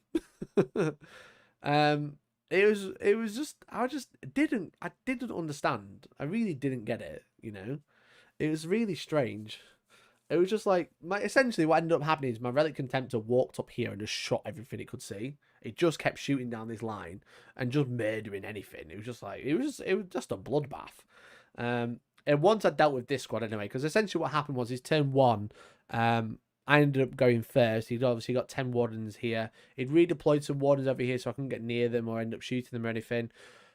So I ended up dropping my drop pod right in this corner and just hitting the wardens as soon as possible. And obviously I shot everything into one single unit, and he spent 4 command points to stop me re-rolling my hit rolls. And he also transhumaned the custodians so I could only win them on a 4+. And I ended up like splitting fire a little bit and like shooting one of the random custody wardens on their own. What they called the Terminators, one of these, because you can take those on their own now as a single mon. My Desolation squad ended up just like indirect firing to sisters and failing to kill them. Into this corner in the bottom right. Sorry, I need a pen. I do need a pen. Do I have a pen set up? I don't. I'm sorry. So yeah, so I ended up dropping my drop pod in this bottom right corner and just shooting all the wardens. Now I basically killed like 2 of them. But what I did do is make Mark spend 4 command points to protect them, which is really good for me because it meant next turn I can bring on more stuff and I can kill him, shoot him again, and he won't be able to like transhuman and turn off my rerolls. One or the other is annoying, but both is really harsh. Thank you, Steve. You're the king of 40k tournament terrain shouldn't be watching anymore. Your different types and the maps you do is second to none. Unlike your tournament result. Why does it always have to be like give with one hand, take with the other? Why is it always like that? Thank you very much for the 10 Ginger Steve. Really appreciate it. Yeah, my terrain is the best. We all know that.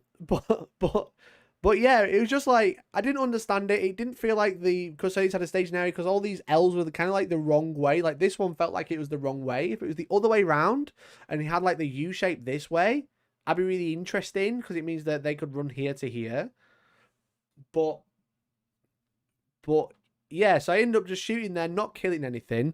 And then it became a bit of a slog because obviously the Custody Wardens ended up killing all the Devastators. I brought the Gladiator on the bottom of here. And because of where the drop pod was, he ended up charging it and ended up killing it by accident. He got like one into combat with it because he couldn't charge because where my Devastators were, he wanted to get into both. He didn't want to fail, so he ended up charging both.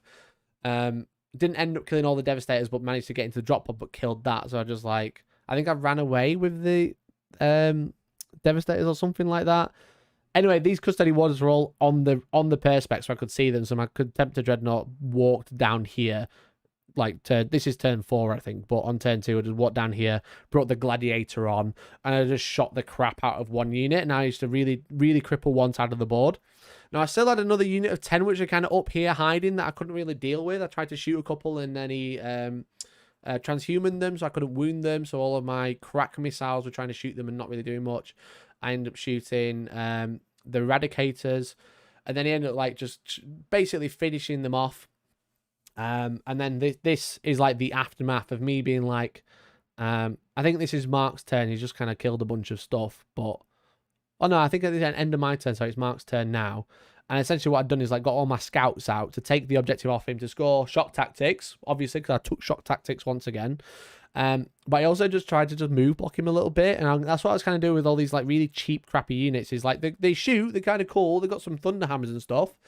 But what I was doing is just trying to move block and stop him charging into everything, but being able to walk forward. It's like, yeah, I'm going to lose all of these models. They're all going to die.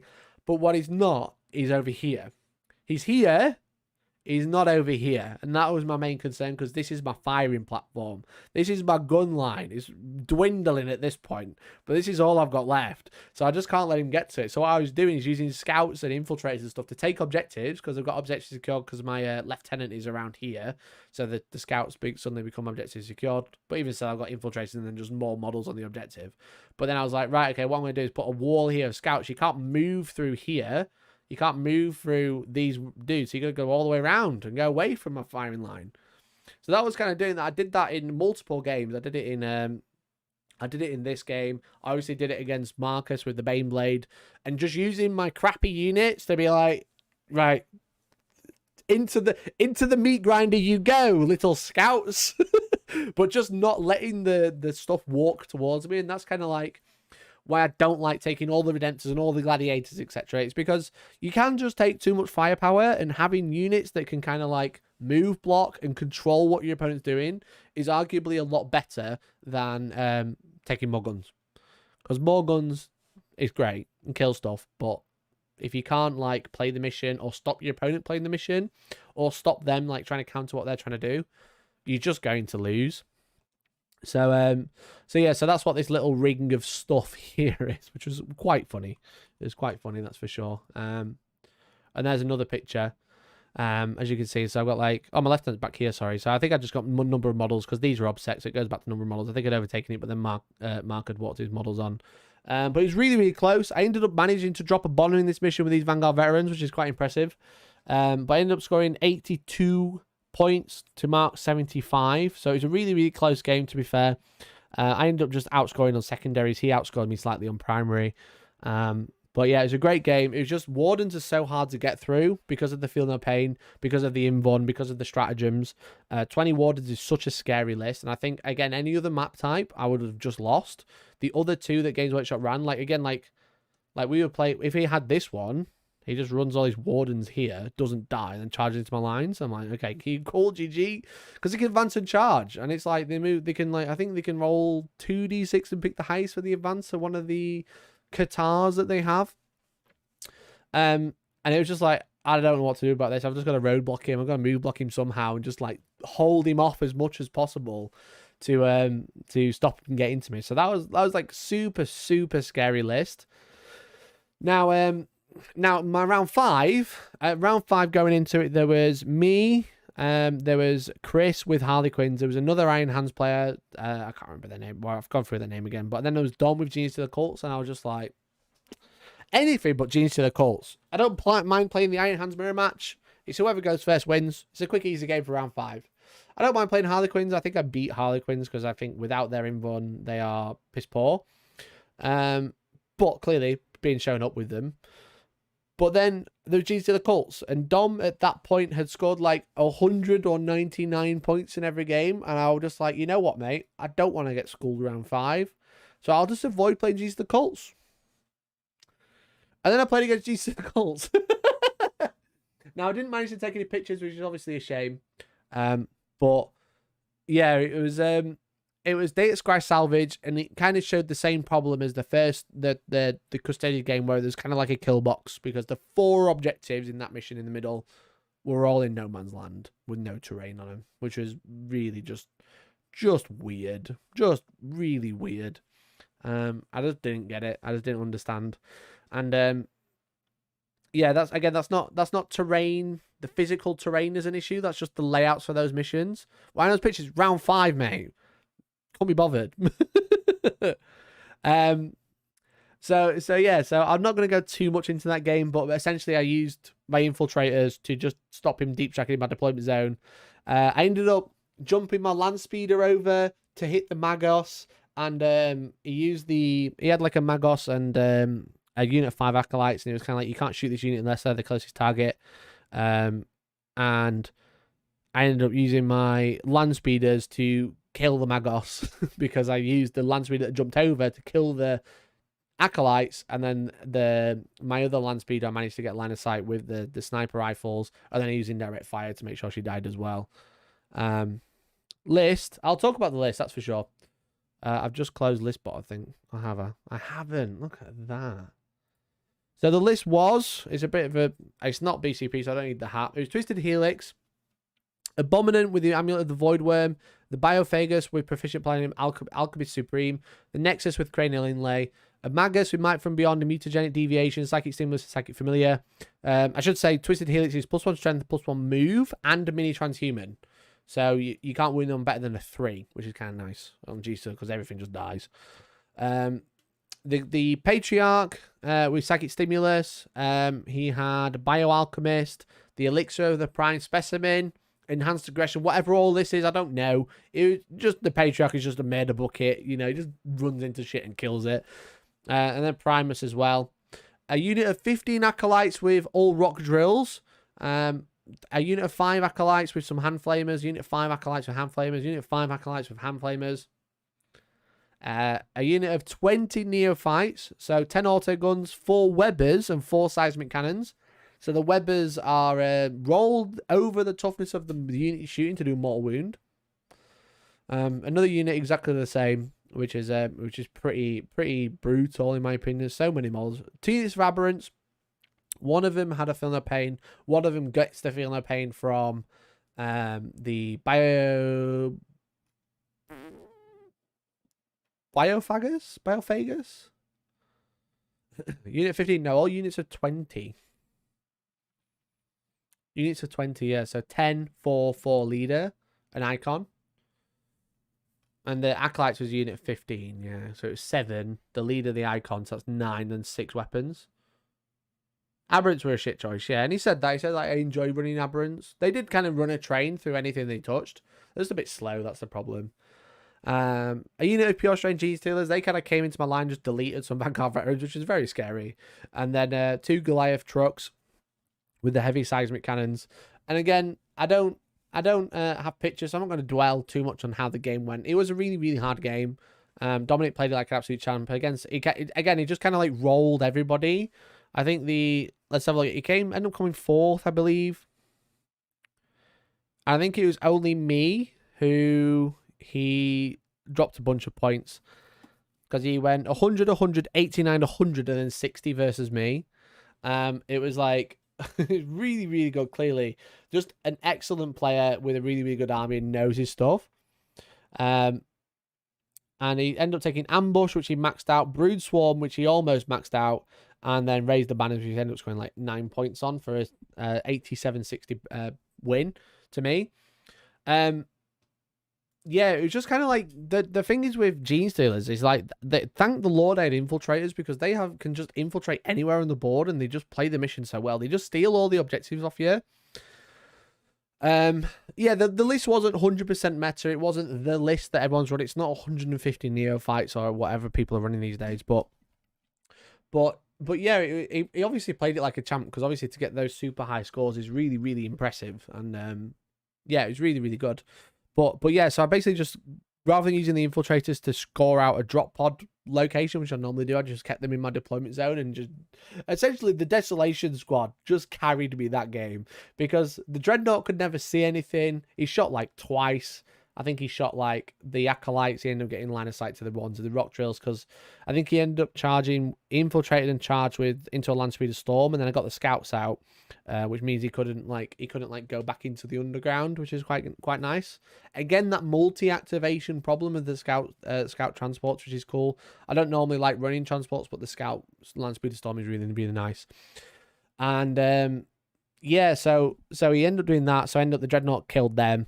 And then I think the Dreadnought shot like the last turn. I think that was it. I was basically relying on the land speeders to go and try and deal with some characters and kind of screen out. Put the drop pod in the middle of the board, kill like one rock grinder, maybe 2 rock grinders, and then that was it. They died.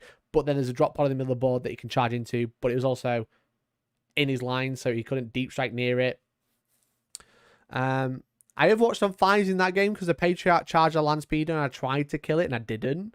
But the main was in that one, he infiltrated the Neophytes to try and deal with my Desolator squad, so it was the only opportunity he could, and they all spec scanned with them and killed 15 of them, which was really brutal. really, really brutal. So 20 Neophytes against the Desolation squad that could see them. You've got 15 Castellan shots. You've got the Venga launcher, which is max 6 shots. And then you got the 4 top guns. So it's like 25 shots. Is that right? Yeah, 25 shots that pretty much auto kill because it's all -2 AP or better. Rerolling 1s to hit, rerolling 1s to wound, because I was near the lieutenant at the time, I think. And yeah, that really helped keep the Desolation squad alive even longer. They got hit by the Patriarch and he kind of whiffed a little bit. And I was like, okay, cool, I'm going to fall back and then I'm going to shoot again. And they just kept picking up those little units that are just like holding the objectives and not really doing anything else. They're just holding the board. And yeah, so in that game, they came in super clutch. And I think in games like that against like Guard as well, the Desolation squad come in really clutch. It's a really, really nice unit to have. But yeah, so I ended up winning all 5 games. And again, as I said, jokes aside, there it is. I came second in the end because Chris went undefeated with Harlequins and ended up scoring more points than me, which is, you know, a bit annoying, but also totally fine. It's like, it's just the format. People don't like playing 6 rounds for some reason. I love playing 6 rounds. I'm really tired, but at least we know we've got a winner, right? So maybe one day I'll try and find Chris and we'll have a match and we'll be able to decide who's the real Warhammer World champion of this weekend. But no, it's really, really fun. Again, the TL organizers took on my feedback really, really well. Obviously, I was talking about the problems with the terrain and stuff like that. I kind of just said, it's not really right, is it? It's not really what it says. And they're like, yeah, that's fine. If you complain and put in feedback, then it's more likely we'll be able to get the help to get more of it done, which is good. So they were really, really chill. So they were really, really nice about it, and you know, they took it like champs. I wasn't like dogpiling or anything like that, but I was kind of like, the problem is I'm on the top table, so it's fine now, but the other people aren't fine because they're on tables that aren't like can be interactive. So it was a bit of a shame, but it's just kind of one of those things. But Popcorn, thank you very much for the 14 months even. Congrats for slapping nerds at Warhammer World. Thanks, mate. But yeah, it's just it was fun. I mean, yeah, it was Warhammer World. A lot of people at Southampton GT. Yeah, you can criticize me for that if you want, but I don't care. I went to an 80-man tournament and won. Didn't lose, did I? I won. Let's be honest. But no, it was fun. So all my opponents were really, really, really fun to play. They were all fantastic opponents. They were all really. I just had like 5 great games, which was nice. I mean, maybe the first game wasn't great, and I do feel bad for Sam. I did apologize for what happened with that game because it was just brutal, but it was just a rock paper scissors problem. I don't think any other game could happen like that. I don't think it doesn't really matter who's playing that army. You can just do that. But it was really fun, and I came second, and maybe next time I'll come first, but we'll see.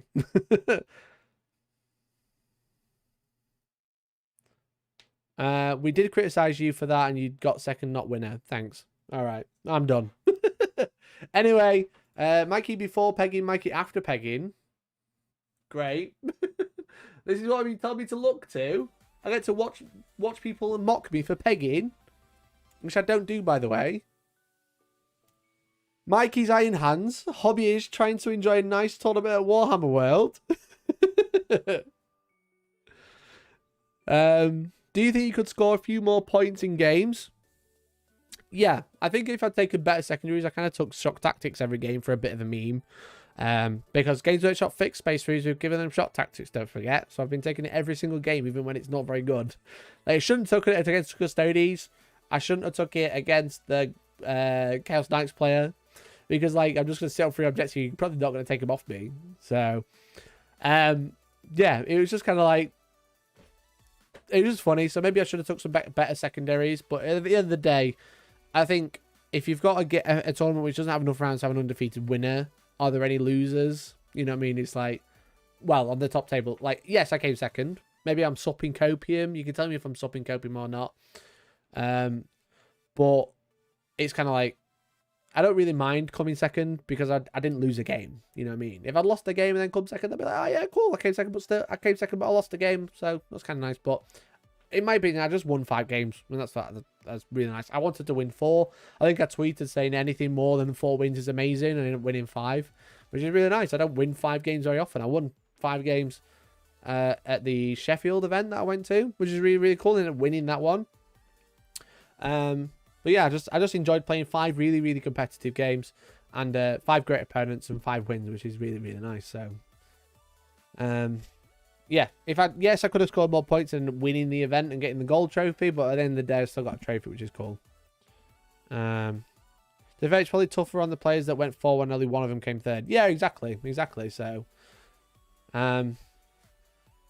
yeah, I didn't mind coming second. I thought it was cool. It would be nice to be first, but it's not the end of the world. I was just happy to go 5-0, you know. At the end of the day, it's still a bunch of ITC points. It's not quite as many as the first place, and but it's still a bunch of ITC points, which is fun. It was good practice. It was really fun to play 5 different armies. It was really fun to play New G's of the Cult. I've not played against them. It's really fun to try out the Custody Wardens list and try to shoot out the Wardens list, which was awful. And the other thing is it was good practice for Warhammer Fest, which I'll also be at because they'll be running that type of terrain. I've not played Games Workshop Perspex terrain in a tournament format. I played like once or twice on it, but I've not played that terrain type in a tournament, which is also really fun. It's a nice change because I hate playing on the same terrain all the time, and a lot of tournaments use the same terrain. So I enjoy playing different terrain, and that's why you should come to my tournament where I use 5 different types of terrain in one tournament. Never been done before. World first. People think, oh yeah, I'm gonna run two tournament packs, and then people with you know, they'll be really cool. And I'm like, I got 5. Beat that. But yeah, so it's just fun to just do something a bit different as well. It's nice to get, honestly, George has been in New York for a week, and I've just enjoyed being able to get out for a little bit. Speaking of which, she's about to get on a plane, so. Hey, thanks for the 5. Mikey, just not in real life. In real life, the Harlequin player won, but still we're watching you enjoying your joy at it. Well, I'll take that. I'll take it. Thanks for the 5, mate. Really appreciate it. So yeah, I had a great time anyway, and I just had 5 great games, and yeah, the meme is here. A major with quality players or a Warhammer World event. You know what this is me turning off the M1 about 16 hours early than if I'd gone to Southampton. Hey, Broadsword, how you doing, buddy? Thanks for tuning in. It is the end of the world. That's true. That's true. What was the purpose of the servitors in your list? Is it an Iron Hands thing? It's just a cheap unit. I had 30 points spare. And the way the list works, you don't really like taking units of 6. So I like units of 5. So the servitors are 30 points. They sit at the back of the board for screening, for deployment zones where people can't deep strike into it. But also they can do actions. Like in Data Scry Salvage, you do an action on the home objective to get a point for every objective you hold in no man's land, up to a maximum of 3, I think it is. So the servitors can do that because they don't have any weapons. They don't do anything. They just sit at the back of the board and hold my home objective. Or they screen my backline, you know. They protect the character Dreadnought because they're a unit. So they've got to give out lookouts there if they need to. And they're just cheap. They're just an extra unit. They're a dead drop when I'm deploying. I go, I'm going to put some servitors in the corner. You don't care why. So enjoy. So I'm adding Super Acolytes to my Custodians for that. Exactly. It's the same thing.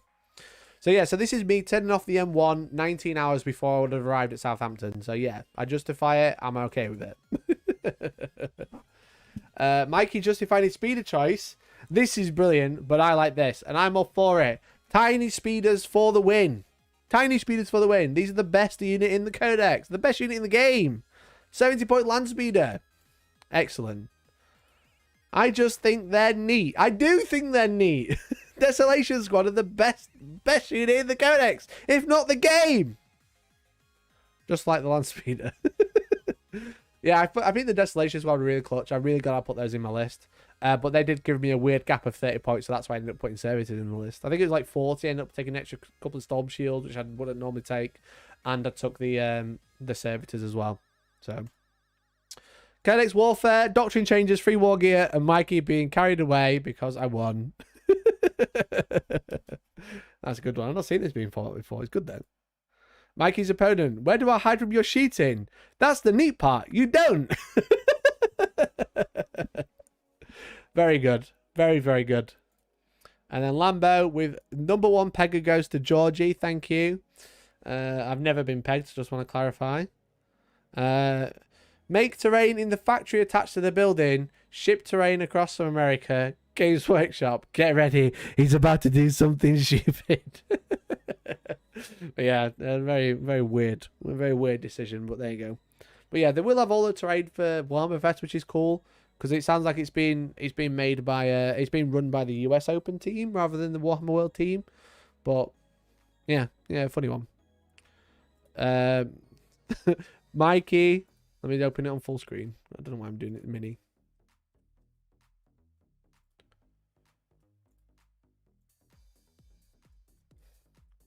Mikey, his opponent's on no terrain. This one's good as well. Grey Knight, GSE, Guard Knights, and Custodians. Very good, Magoo. There's another one.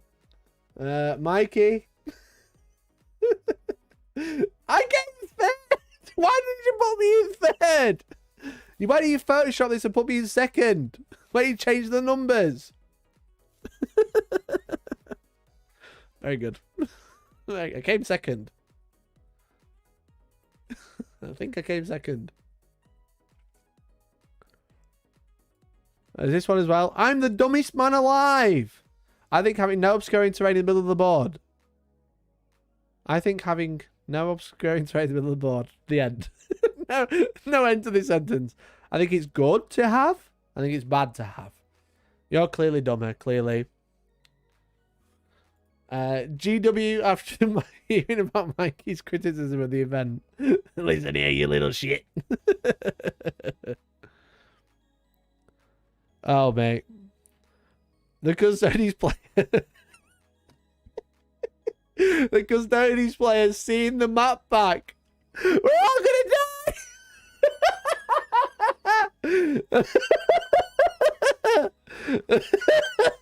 Oh, that's the best one. I love that format so much. We're all gonna die.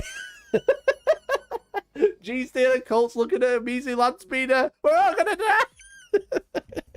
G Stealer Colts looking at t-shirt cannons. We're all gonna die. Oh, I love that one. Oh, mate, that's good. I like that one. I like that one a lot. Oh, well done, chat. My second cast member of the live stream, and you always deliver. You always do great. So So yeah, so thank you very much for hanging out. I'm gonna go now. It's 9:15, and I've overrun on the first show of a new timetable. I overrun once again. But that was fun. It was fun. I hope you enjoyed me talking about my games, and yeah, now I'm gonna go sit and wallow in self-pity because everyone's just said I Seal Clubbed all weekend. But I want to say massive thank you to all of the people who have given memberships, become a member, rejoined as a member, or super chat. I really, really appreciate it. Thank you to Brian, Paul Fisher, Gumbalina, Patrick, Ginger Steve, Andy Tech Dad, Patrick Barron twice, Ross P, Magoo, Jose, Tech Wild, Jay Taylor, Ginger Steve again, Popcorn Scorpion, and Ginger Steve again. Thank you so much for all of the super chats and all the messages. I do really appreciate it. And I really hope you enjoyed the stream. I enjoyed telling you all about it, and maybe I'll get to another tournament soon because I am the best 40k player on the planet. I'm the best Warhammer player on the planet because I went undefeated in Warhammer. Didn't I? Undefeated in Warhammer World.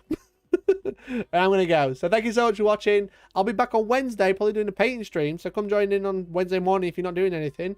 But otherwise, thanks for watching, and hopefully I'll catch you in the next one. Bye! Is anyone to raid? Shit.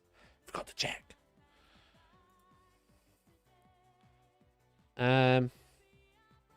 No. Bye. Stop. Bye.